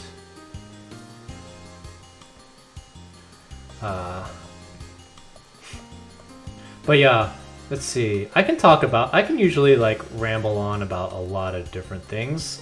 Like, I could also ramble on about Star Trek for like hours like hours as well. Like Star Trek is great, and like all the things is like, man, like Star Trek is pretty woke. Like, I mean, that's always been Star Trek's things, is that Star Trek is always like super woke, but like they like try to do things that like you don't see in like other sci-fis. Like one thing you see, like, you know, in like a lot of sci-fi shows actually, it's like, man, most actors are white, you know? Like most actors are just like, you know, and then like you go watch. And then, like, Star Trek, though, like, Star Trek has, like, diversity, like, everywhere, you know? Like, there's, like, every single, like, you'll find ethnicity there, you know? Like, if you think of an ethnicity, Star Trek's got you covered, you know? And sometimes it's not done well, like, I'll fully admit. They got some pretty bad, like, attempts at certain things, like Native Americans, for example. They still haven't done Native Americans well. they'll get there sometimes, hopefully. Like, see, they had like space Native Americans, and then like well, let's see. I mean, like there's these there's like this group of people called like the Maquis, right? And the Maquis, like this, and they're getting kicked out of the land because of a peace treaty between the Federations and these like aliens known as the Cardassians. Now, when I say Cardassians, not Kardashians. There's a slight difference. But yeah, Cardassians, and the treaty like causes, you know, like the treaty like they get kicked out of the land. So it's like, oh, like the whole like Native American flag. But the Maquis, their whole thing lasts through like it goes through like, you know, the rest of season 7 of TNG. It bleeds into DS9 and like Voyager as well. So like it goes like it has like lasting implications. Like this episode, which like they have this like Native American tribe that went to space, and it's like, yo, okay, it went places, you know. And then what you have what was his face in Voyager? Let's see, shoot, what was his name? I need to look this up real quick. Let's see. Nice captain in Voyager. Let's see. No, not captain. First mate. Who's first mate? Chakotay. Yeah, you have Chakotay, and he like, it's great because well, not great in a little bit because the Native American advisor that they had was a fraud. So like they had like moments of Chakotay that they like had like spirit animals and stuff like that they completely canned because they're like, oh shit, our like Native American advisor was not a real guy. So it's like, oh no, they were trying, but you know, like botched the attempt. But you know, they tried. Like there's like the episode 2 where like Riker is like on a planet where, let's see, Big Kusa, yeah, I know, right? Let's see. So Riker, he's like the Captain Kirk of the show of TNG because Jean-Luc Picard, he's like an old guy. He's not gonna, and like, you know, like having sex isn't Jean-Luc's whole thing. But they still wanted a guy to like have sex all the time because despite Gene Roddenberry being extremely woke, Gene Roddenberry was also extremely horny. So Riker was the character who got to sleep with a lot of people. And a lot of times, a lot of the shit that happens on ship, it's usually Riker's fault. But so also, but to go into this episode with Riker, or it's like Star Trek tries to deal with trans people, you know, or with the trans individuals, and he has like an alien race that I forgot what it was, but I think they were like a gender. They were all the same gender, right? And Riker has sex with like one that was kind of like, I think I'm starting to identify as a girl, and then Riker's like, and then they're like, oh, she's identifying as a girl. We need to do like corrective therapy or surgery on her. And Riker's like, no, that's messed up, right? But then like you're just thinking, Riker, you just want to have sex, man. Like Riker, you're completely biased in like the fact that your dick just wants to bone this alien, you know? Like what the heck, man? So yeah, like it could have been done better, you know? Okay.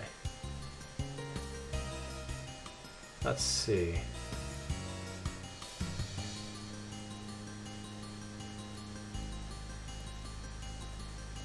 There we go. What else?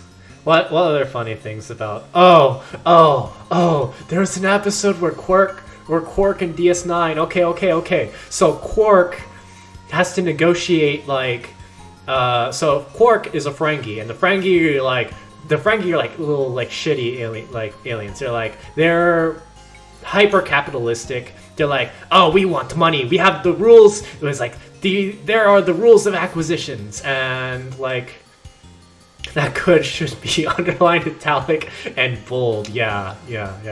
But like, so the Ferengi are like misogynistic, capitalistic, like little gremlin aliens, right? They're like, they don't make their own technology. They like buy it off of other people, right?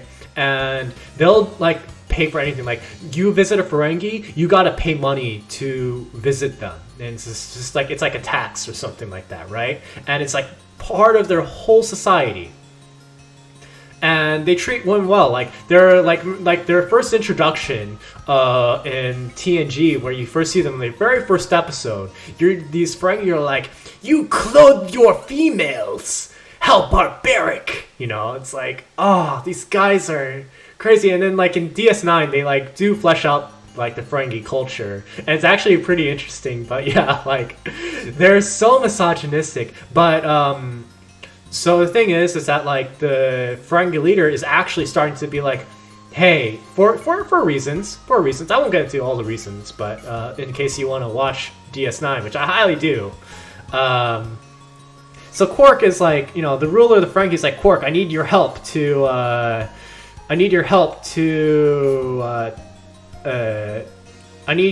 so the king, well, the king has a lover who's been telling him things about like, hey, you need to be he's like, you should give women more rights. And he's like, that sounds good, but we need to get all the other businesses in line to be okay with that. And so like they're like, okay, we have a potential ally to be all about women's rights, but the woman that he's expecting to see can't make it. So Quark, you need to go under, like, we need to turn you into a female so you can seduce like this investor guy. And Quark's like, wait, what? Quark's like, what?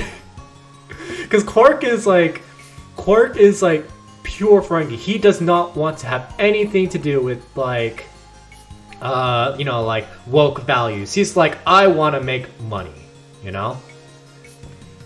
But he has to be the one to seduce this like old Ferengi businessman. It's like, oh man, it's not good. It is kind of like one of those moments where you're like, man, the writers really are starting to run out of things to write, you know? But they tried.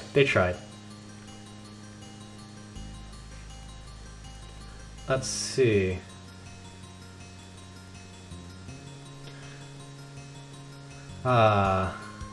Sacrifices have to be made for the team. Yeah, I know, right?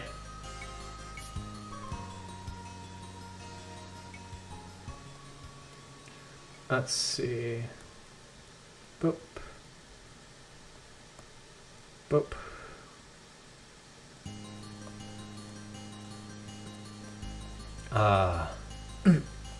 But yeah, speaking of DS9, man, they did my man Worf good in DS9, because in TNG, like, I don't know how familiar all of you are with like wrestling terminology, but in TNG, Worf is a jobber. And by jobber, I mean like he always loses to the threat of the week because like in order to determine, because TNG's whole thing is like very much like we talk our way through things, right? And so in order to talk our way through things, we need to make it so that violence is not the answer. And how do we, and usually what happens is that the alien species of the episode is super strong, right? And how do we tell that, you know, these aliens are super strong?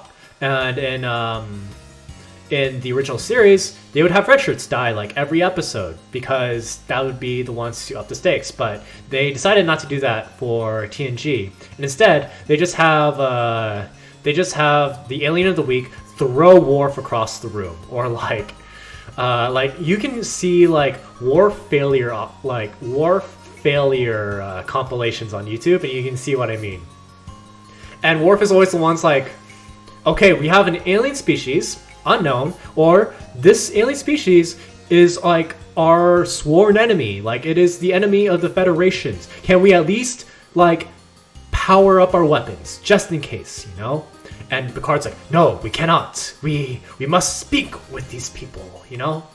And it's really funny because Picard's like all about peace and like, you know, talking our way through the problems. But then in the movies he's like, yo, let me snap this Borg right here. let me snap this. Snap the neck of this Borg. After like the episode in TNG where like he literally like spends a whole episode trying to like convince everyone not to just straight up murder a like stray Borg.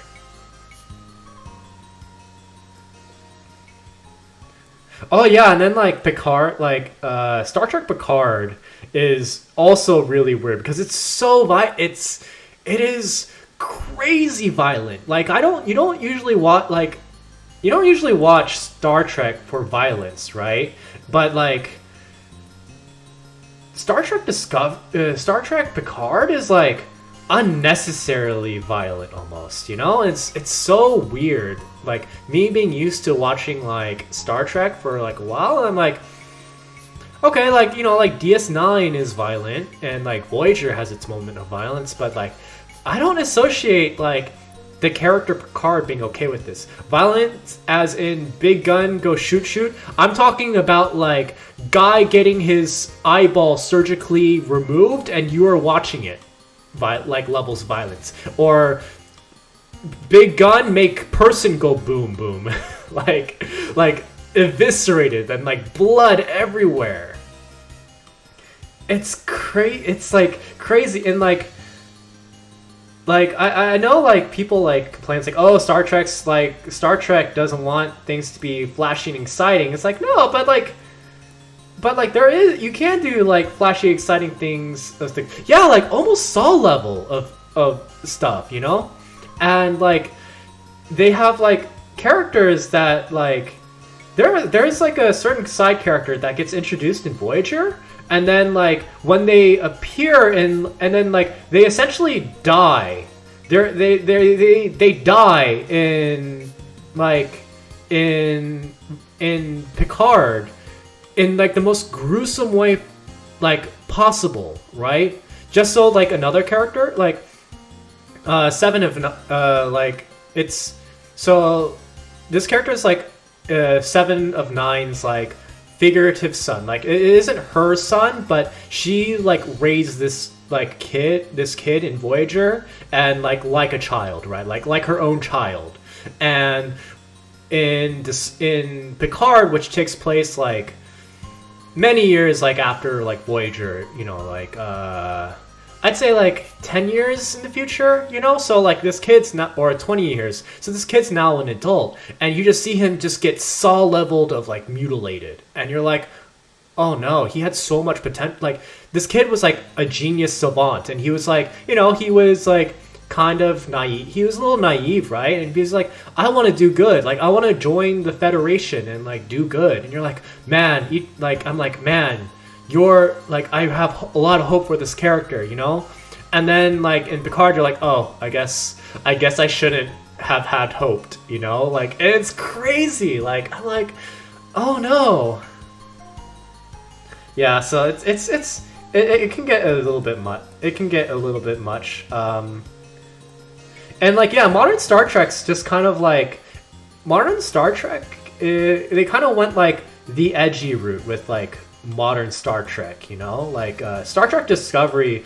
I'd say the first season was pretty gruesome, like pretty brutal, but like as time went on, like they became less brutal with Discovery. So like around like season 3, like it's definitely not as like gruesome. Still like kind of dark. Still kind of dark, but you know, like Discovery, it's for me, it's like it's all right with Discovery. But yeah, with Picard though, it's like Picard is associated with TNG, DS9, and Voyager. Like it's the closest that it appears, because Discovery takes place pre the original series, so that's like way far in the past. And Picard, it's so close to the like golden era of Star Trek that you're just kind of thinking,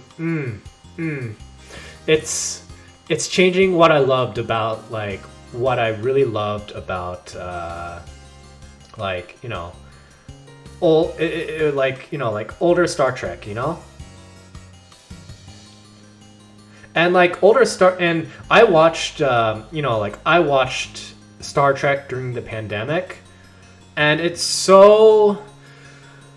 was such a breath of fresh air, because like you're so used to a lot of like media like being like, oh, like we're gonna go the dark edgy route where like our future is bleak and grim, you know. But Star Trek was kind of like, no, like we as a human race can like do good, and like that felt like I really needed that, like during the pandemic times. And it was really funny, like watching all the episodes in TNG where they're like, oh, we need to quarantine, and like everyone just being like, yeah, okay, we'll quarantine, you know. And having them just be all like, oh, they actually quarantined when there was like a highly deadly plague inside the ship. Wow, oh my gosh, I can't believe it. That's like that's too fictional. But yeah, like Star Trek's good. I highly suggest Star Trek. And like, I mean, like the comparisons of Star Wars but like Star Wars is a very different show than Star Trek. And then I finally got to understand all the Will Wheaton memes. That's another thing that with Star Trek that I learned, was like, why does everyone hate the host of Tabletop? And then I was like, oh, okay, that role he had when he was a kid. Yeah, very different, you know. But yeah, like poor Will Wheaton, man. Like, so Will Wheaton played the role of Wesley, who is like, so in reading up on like some of the like interviews and stuff, they wanted a teenager character who like would get like the teenage audience in Star Trek.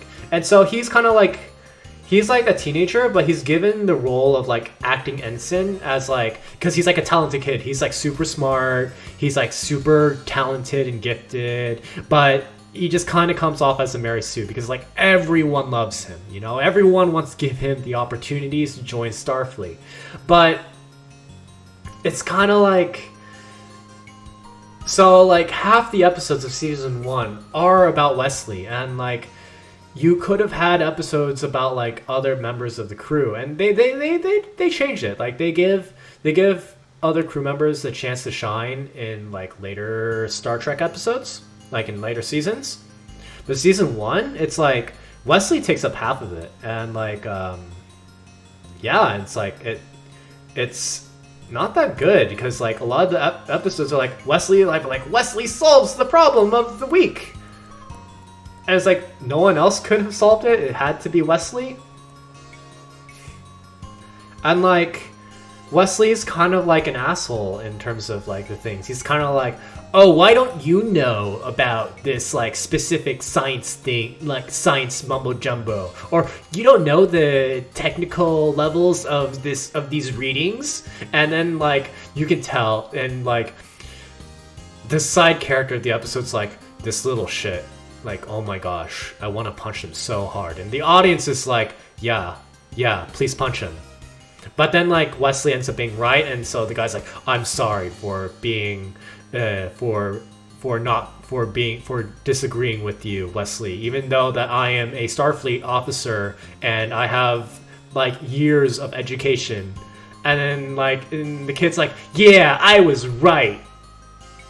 But then he gets like written off the show. He gets like no less episodes as time goes on. So like, but I feel bad for the actual actor, because like like pretty much like it was like the character was like really liked by Gene Roddenberry, but then Gene Roddenberry stopped working on TNG, so then like the writers just started to like write in Wesley less and less, right? And Wesley's like begging the writers like, please give me like something that makes me look good, and they're like, no, we're not going to make Wesley look good.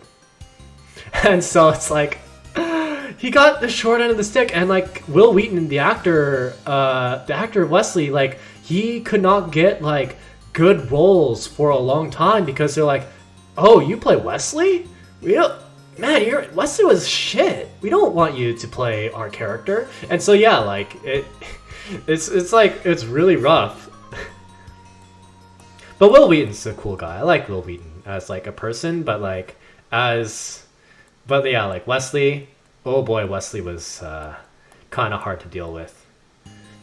And you could tell that, like, you know, they learned their lessons from like other characters in Star Trek. Like in DS9, you have Nog, who's like starts out as this really shit Ferengi kid, right?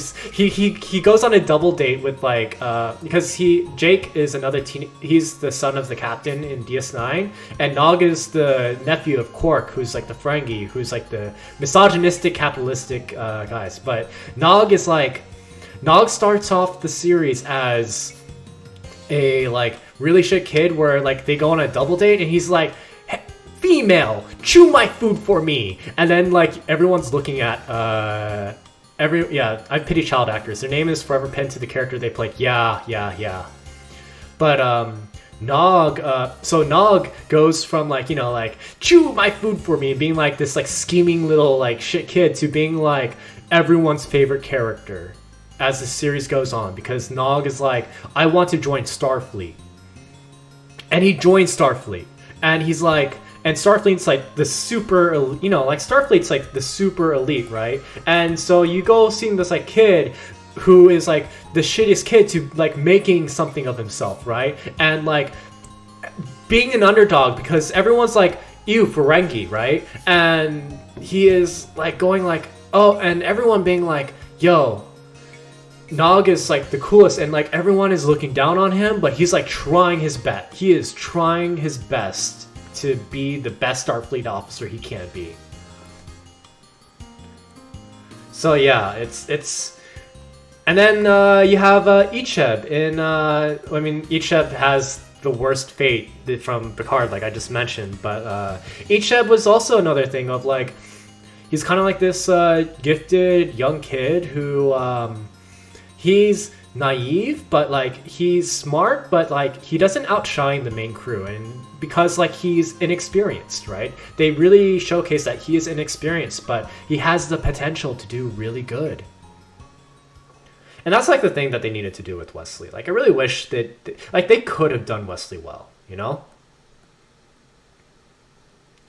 Like they could have done Wesley very well if like not for trying to make him look too, like, you know, you try to make someone look too good and then like it backfires, right? But if you give a character flaws, then like, you know, you have someone that's relatable. Yeah, but speaking of child actors, like, it's like the character, like I will be completely honest, I have very fond memories of Star Wars Episode 1, The Phantom Menace. And like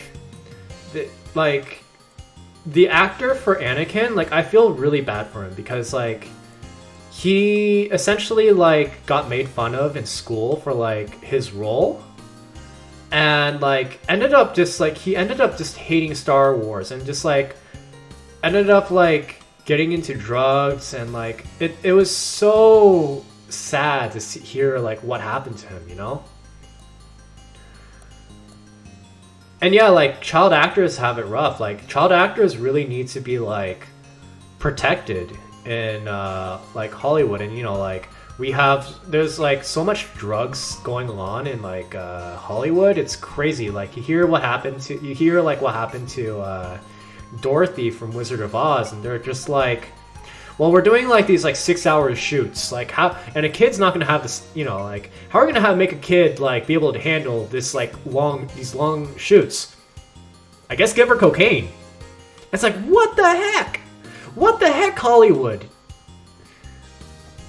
Yeah, like, it's like, I've been kind of like looking into like stuff that like Hollywood has done in the past, and you're just like, man, Hollywood is scummy.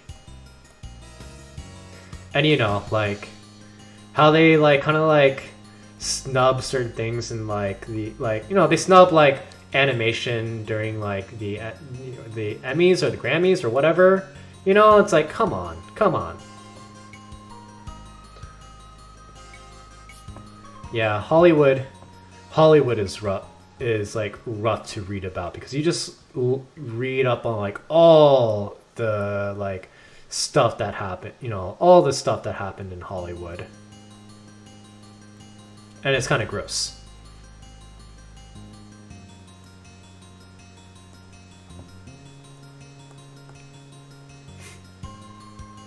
Let's see. All right, but I mean, it's getting better now. Like we have more diversity in Hollywood, stuff like that. So we're getting that. Hated that animation is on equal playing field as live action. I know, right?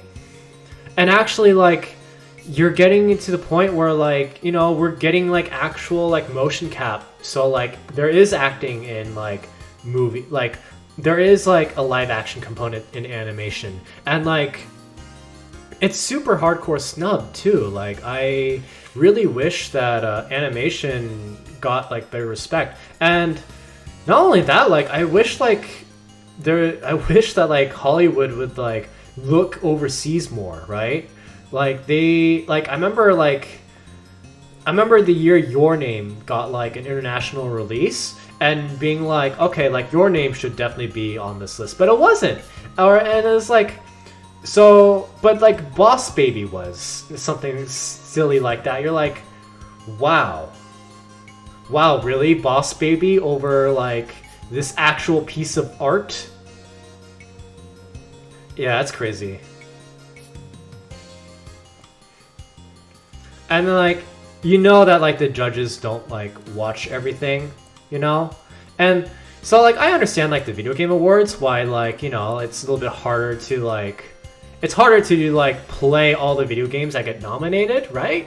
Because that's like a long ass things. But for the movie awards, for like Grammy, I can't even remember the names, Emmys, Grammys, whatever, like, you didn't even watch all the movies on there? You definitely had the time to watch all the movies on there. Come on, man. I was so happy when Parasite actually won Best Film. Like, that was really good. Like, I was so happy that Parasite won. And Parasite's also a really good movie. Highly recommend Parasite. And also Train to Busan, too, speaking of Korean film. Like, those are the only two I've seen, you know? So I can't really, like, I can't really comment too much on it. But, like, Train to Busan was, like, a really good zombie film, you know? And a lot of it I had to, like, look up after the fact because, like, zombie films are... I mean, it was a perfect zombie film because it was a, you know, it told like a political story. It was a political critique. And I think actually that is a thing that like that is like kind of like a key factor in zombie movies. It's kind of like, what are you critiquing about today's society, you know? Like, more than just, like, brains, and then, like, you know, having the power fantasy of just shooting everything, you know? Shooting everything in sight. But, yeah, like, you can, totally, like, get something out of it. And it was a really good movie. Alright, so now, I'm gonna do... let's see... Snakes... White base. Well, it's not white. I'm not going to use white. More of like a cream color. There we go. And it kind of goes on the edges here. There we go.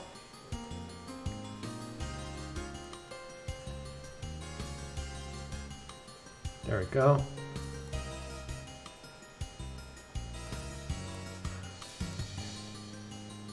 There we go. Yeah.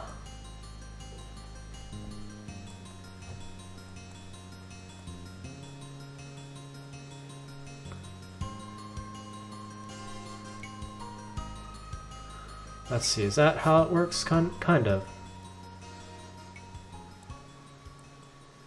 Let's see, the cream color is a good texture. Yeah.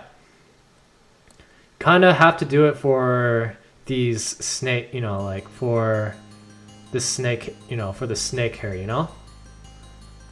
Because snakes are like really color, like, there's a lot to these, there's a lot to snakes, you know? Like, it's like, man. Okay. Snakes are cool.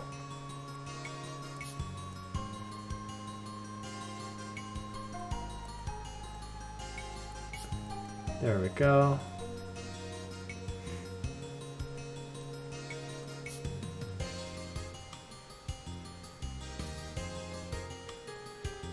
You can be like full on cream actually here. There we go.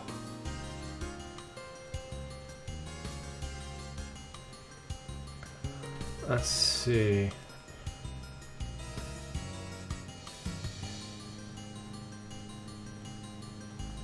There we go. Like I am half making a boa constrictor and half just going and do things. Like snakes are unique in the sense that regardless of color, you know that thing could kill you. Right, yeah.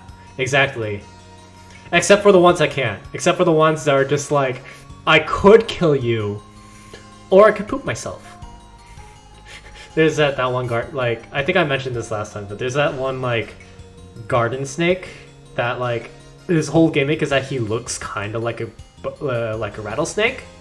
And he uses that aspect to be like, yo, I'm a bite you, I'm poisonous, stay away from me. And then like when you just get closer, he just like plays dead and like poops himself so that he looks unappetizing. And it's just like the biggest back down in all of like Animal Kingdom history.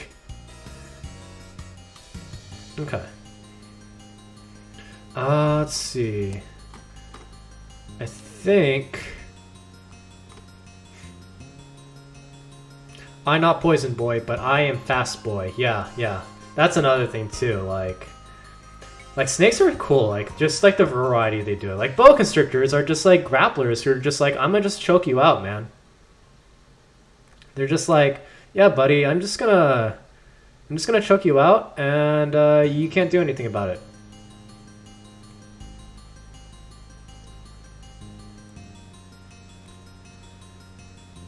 Yeah, actually, let me just do this.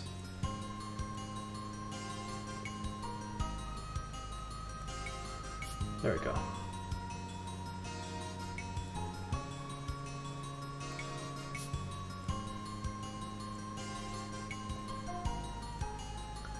Boom. Boom.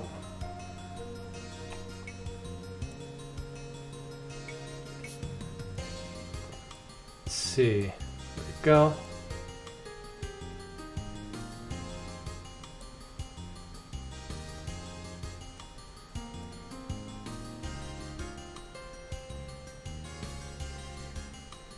And let's see.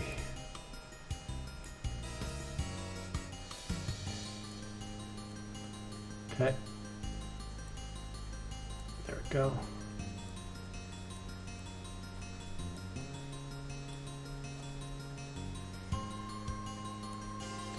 And like the fact that they like yeah, snakes are just really cool. They have like different things. Their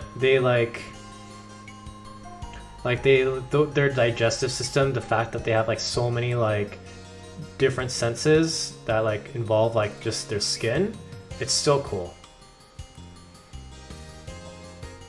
Okay, let's go. Boom. Yeah.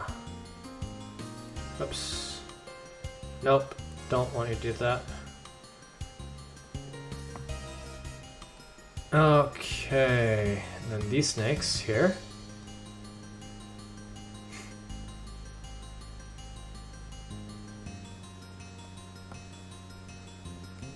Alright.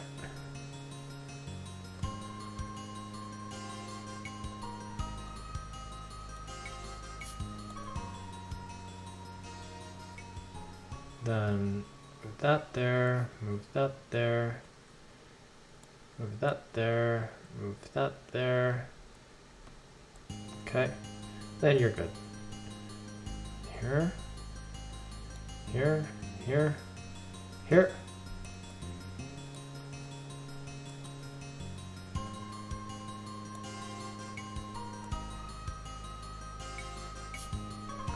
Boom.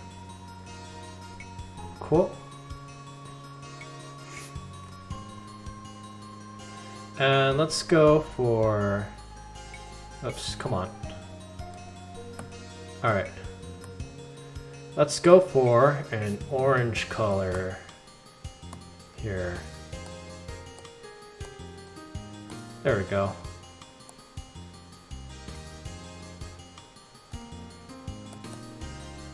And let's put you underneath the white. Snakes, orange base.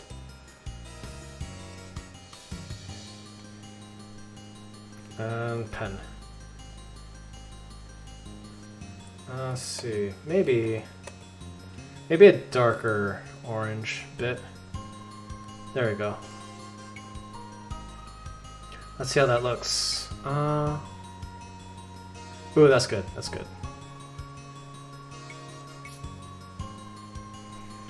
Let's see.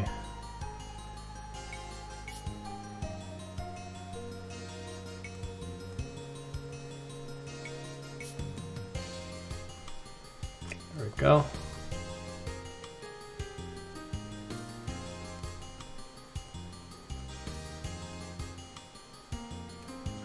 Da, da, da.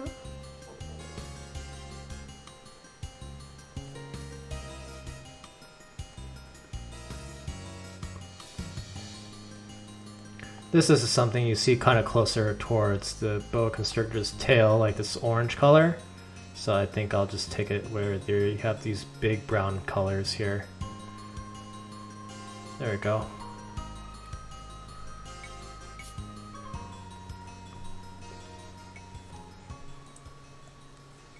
Cool.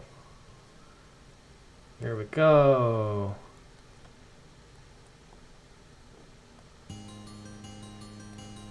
Boom.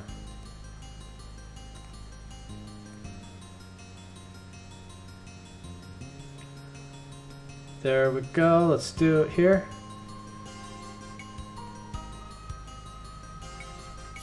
Ta-da. Alright. Probably that. And then move our hand here. Okay.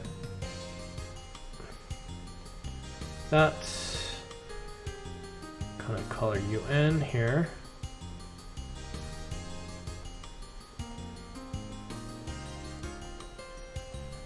And let's go like that.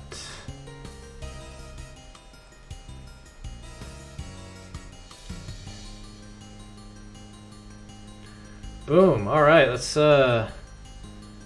Whoops. Let's move that here. Look at that.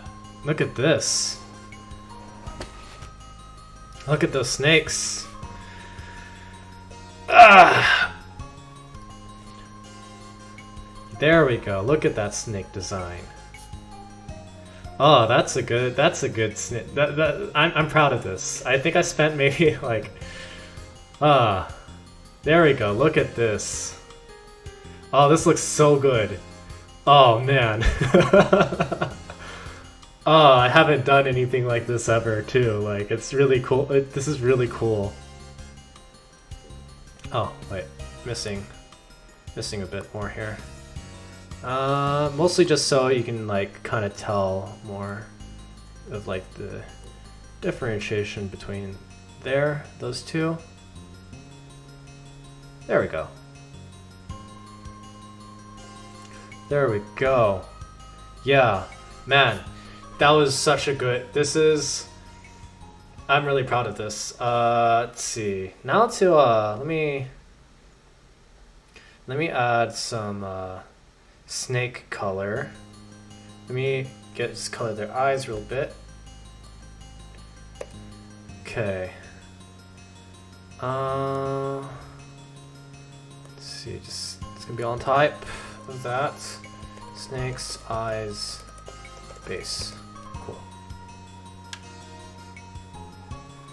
And from what I could tell is that boa constrictors had like this grayish color, these gray eyes, these silver eyes. So let me just, well, let me actually make that a little darker. Let me make that a little bit darker. There we go.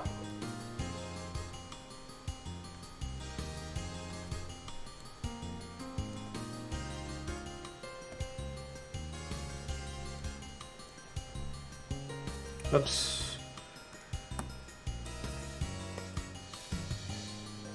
There we go. 1, 2.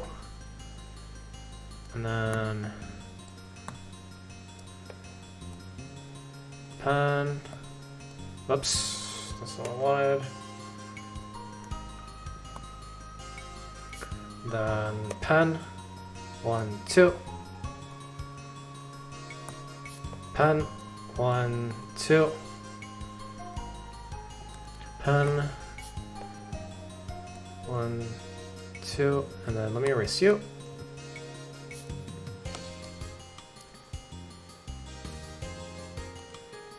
Alright, cool. And let me get to the, I need to get the little eye slit things.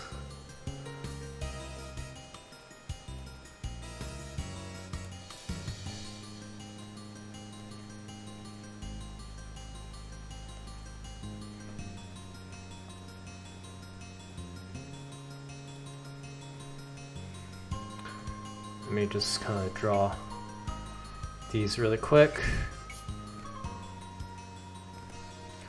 Just for the extra detail. Boom, boom.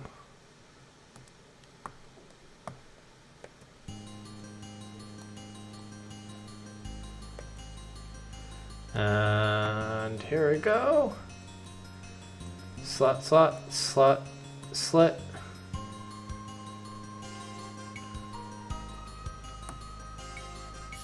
Pen, and then slit, slit. Alright. There we go. And now we can go on to shading. Oh, I can start shading the skin. Yeah, let's start shading the skin. Alright, so skin, let's take that, and let's go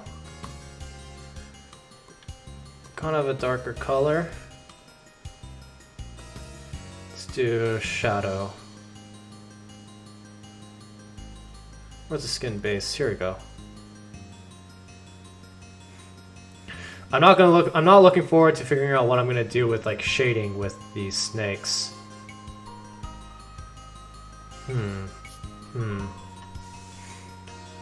Yeah, like shadow tricks, like all I know is just like, okay, draw a darker color. I think there's an easier way to do that. I might have to do something with it.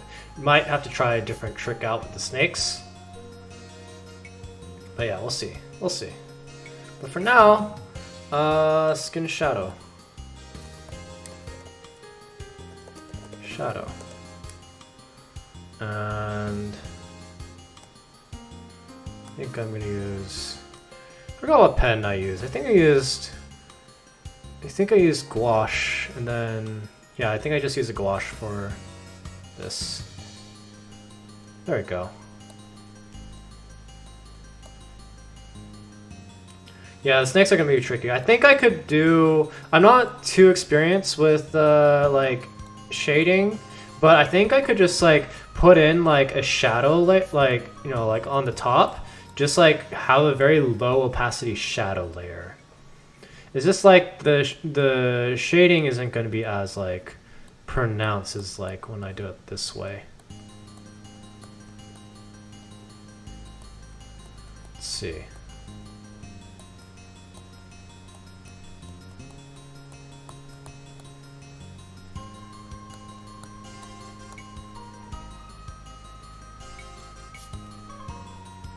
See.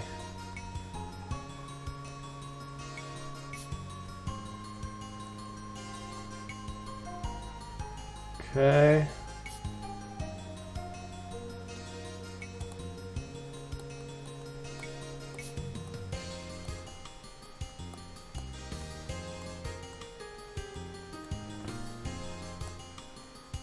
That little bit here.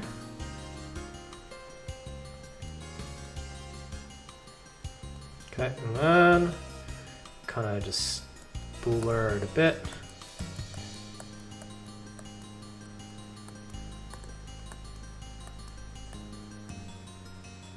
Cool.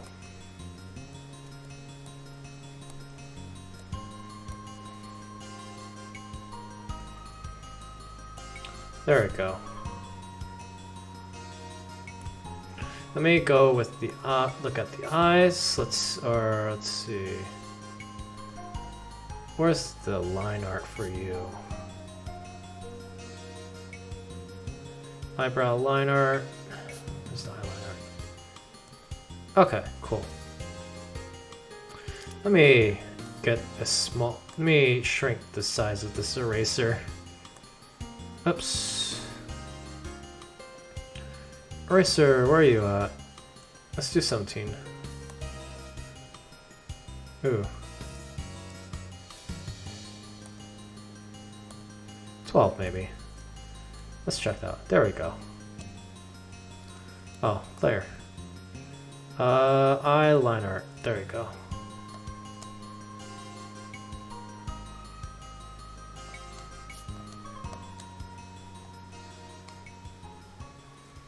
Okay. Then hold on. Face, skin shadow.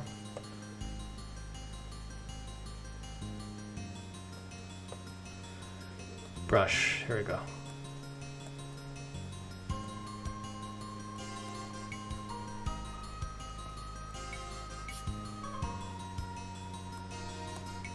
There we go.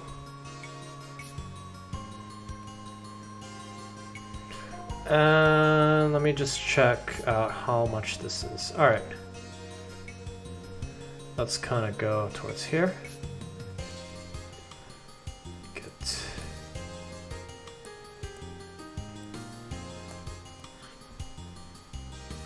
Kind of get a little bit of shadow in underneath the clothes. So this is the trick that I've learned from painting figures. If you don't know where the shadow, like if you don't, like as a good baseline, anything that is touching something else is going to be darker. And you'll probably, if you do that, you're probably gonna get like a pretty good result where you're like, okay. So if you use like a darker color like near the edges, it's good. And if you add like a lighter color to like where there's a little bit more surface area, you'll be good there too, right? That's at least the trick I used for like, you know, painting like plastic models.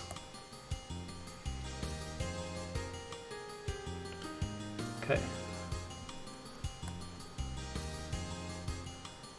Da, da, da, da, da. Okay. Let's just blur this together. There we go.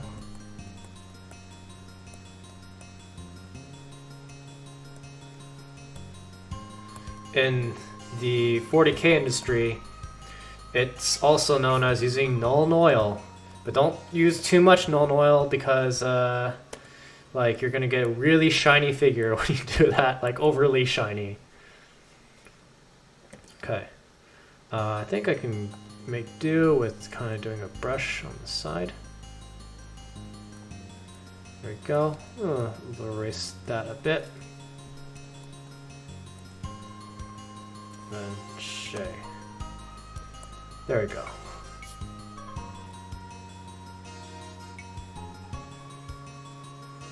Nice, nice. Oh, that reminds me. I haven't figured out what I want to do for a fingernail polish.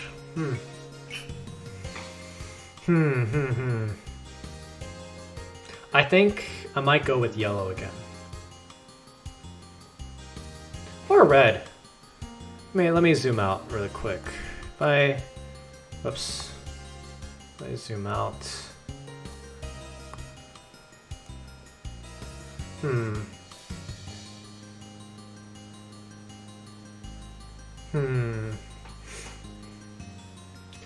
Kinda wanna do it maybe black, maybe? Nah, not black. I think that's fine. I think I'm good with the nail department. I don't need to make nail polish there. Oh, let me move this up there. There we go. Okay. Now to see what else can I do. Ooh. I named the stream this, so I should work on this. I need to chisel. Let me zoom in on these abs. Let me work on these abs. So I named this stream like chiseling these rock hard abs, and I would be under violation of false advertising if I did not at least attempt to chisel these abs. Okay, so to the abs. All right, let's see. Do I have any other skin on this layer? I don't think I do. So this gets its own folder. Abs. I don't have a problem, I swear. Let's see. Because what I'm planning on doing is I'm planning to actually like erase the line art on these abs and just have it all be like shading and stuff. I think that's what I'm gonna try to do. Okay.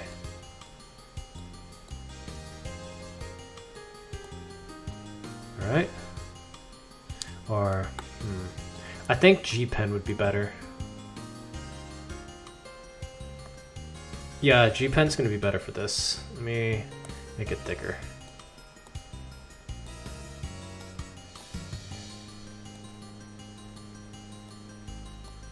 Okay.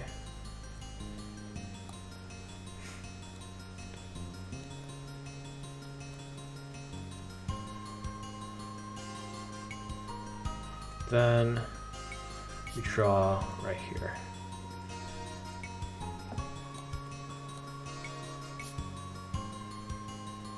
Then go over here, then like this. All right, and then let's kind of go back to where's the line art? Inner body line art. Let's see. Yeah, let's erase this for now, cause. You can kind of stay. There we go. Oops, still need that at least for a guide. Okay. Abs shadow.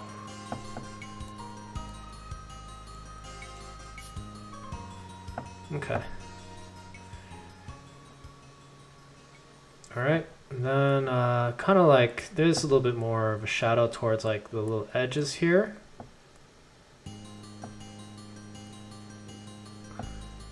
Hey.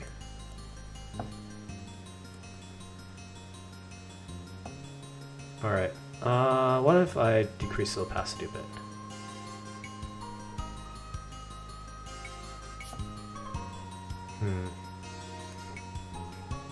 Or, let's see, what happens if I blur? Gotta find my ab drawing technique, you know? Okay. Because if I don't perfect this ab drawing technique, like, what am I doing with my life? What has my art skills amounted to, if not for drawing abs?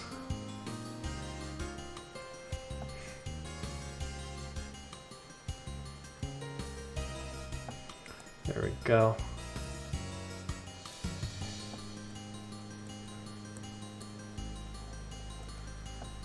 Abs.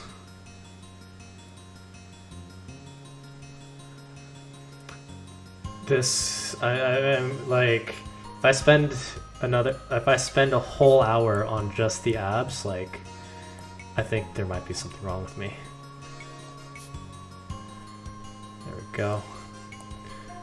Besides, like, if I draw, like, super buff guys, I also need to be able to draw, like, abs on them too. Abs are just aesthetic on, like, no matter the gender. Abs are the most gender-neutral thing in the world. Okay. I don't like how that's looking right here, so I'm just gonna blur it like that. There we go, and then we'll blur that. Alright.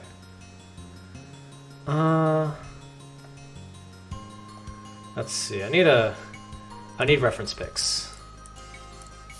Abs. Abs are abs.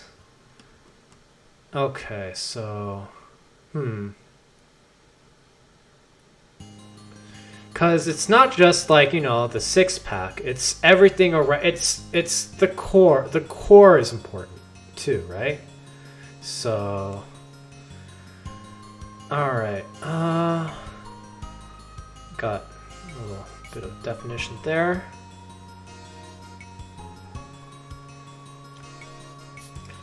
Oh, that's not what I wanted. That's not what I wanted. Okay.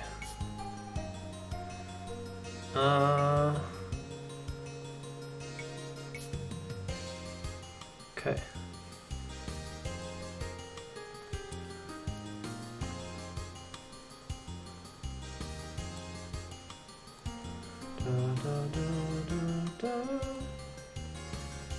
Sure. Okay.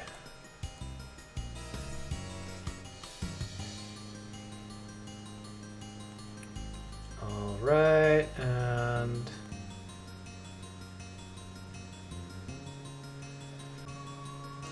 there we go.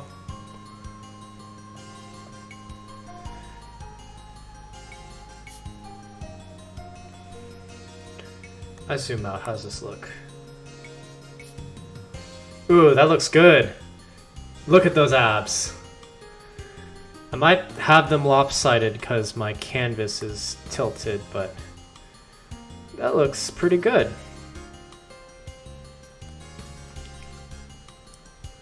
There we go. Alright, zoom back in. Let's see. Let's add another texture on these abs. Abs.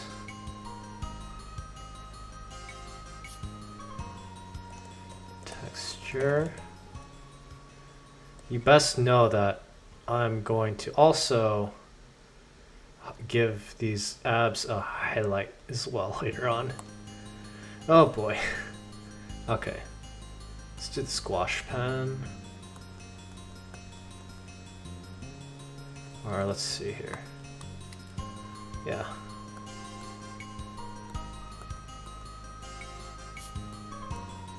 There we go.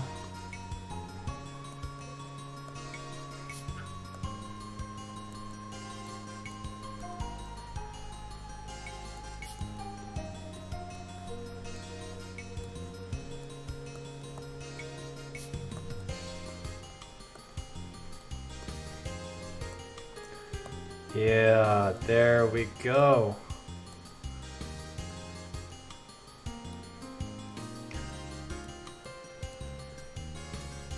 Look at these chiseled abs. Okay. Just a little more definition.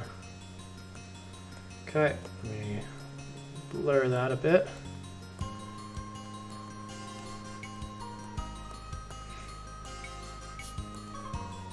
To the abs we go.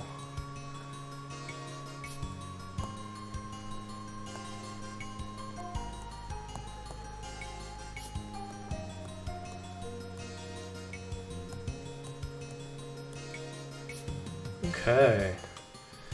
Let's kind of add a little bit more here.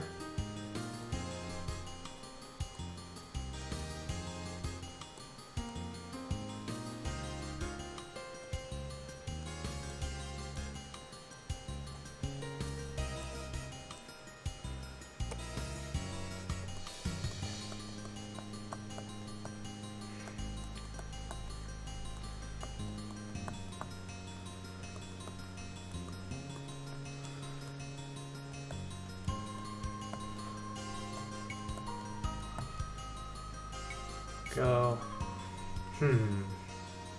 Nice work. Thanks, so. Abs are life. Abs are 100% life. And I think I'll leave that for now. I could make it shiny, but I don't think I am. I'm not gonna make that like, although, because the thing is if I add a highlight and make the abs super shiny, I have to make the rest of the skin like kind of like sleeker looking, you know. So I think this is good. I think this is good. I think what I have is good. Okay. Let's see. Let me, because I should also kind of see if I can make the forearms kind of like toned out. Arm muscles.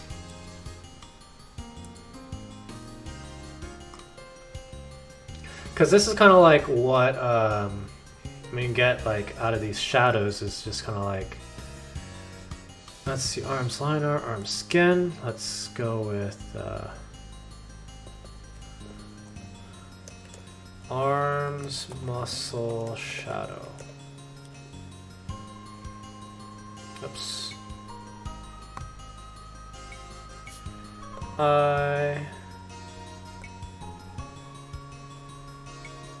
View.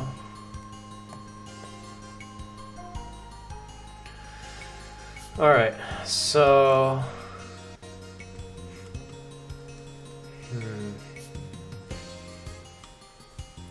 kind of looking at my own forearm here, see how this looks. Cool.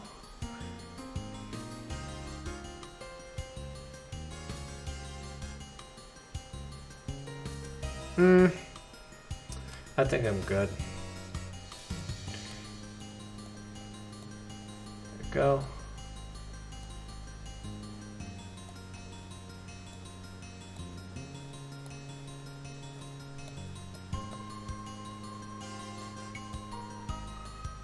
Okay. Shay.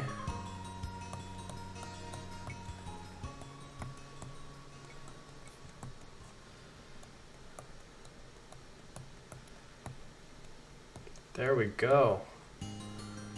Done.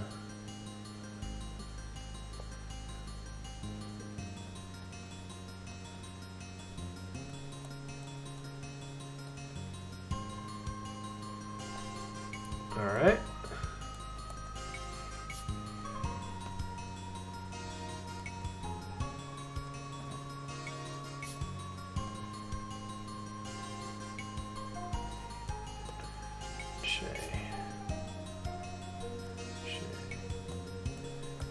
There we go. Time to just blur that.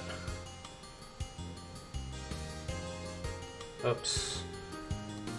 Just move this. There we go.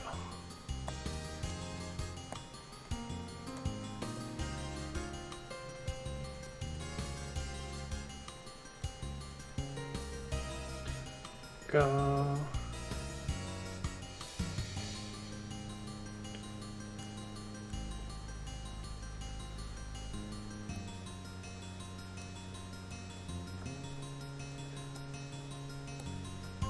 Go.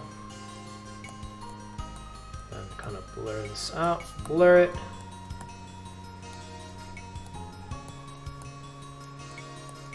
Oh. Then let's actually add you right here.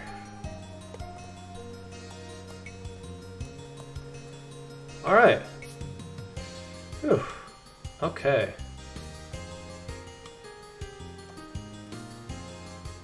Let us save. Let's see. Let's kind of zoom out. Can I change the angle here? Nope. Let's see, what's this? Cancel. Alright. Edit. How can I move the canvas?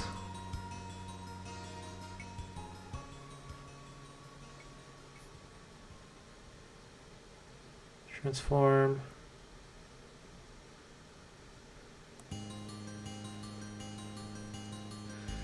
All right. We're looking good on this drawing here. We're looking good on this drawing here. Zoomed out. Ah, this is looking good. Ah, this is looking really good. I think we'll be in line to finish this next week. There's more. I mean, there's more stuff that I could add. Like I could add a pattern on the kimono. I'll probably research some stuff to add for the kimono. Maybe the pants. But yeah. That was a nice drawing stream. I'm glad I did that. Thank you everyone for stopping by. No exit loading screen today because still trying to do it. Like a symbol? Yeah, kind of like a symbol, or maybe like, you know, like a pattern or something like that. That's another thing too. Like I could just add another pattern like on the kimono. Or, you know, just basic red. I mean, the hair itself is already like really eye-popping and stuff too. Like I could just keep it just base red. Maybe the kimono base red and maybe like a pattern on the pant legs. But like not pattern both. But yeah, nice seeing you all. I'm gonna head out. See ya later. Cause it's been a 3-hour stream. Okay. See ya.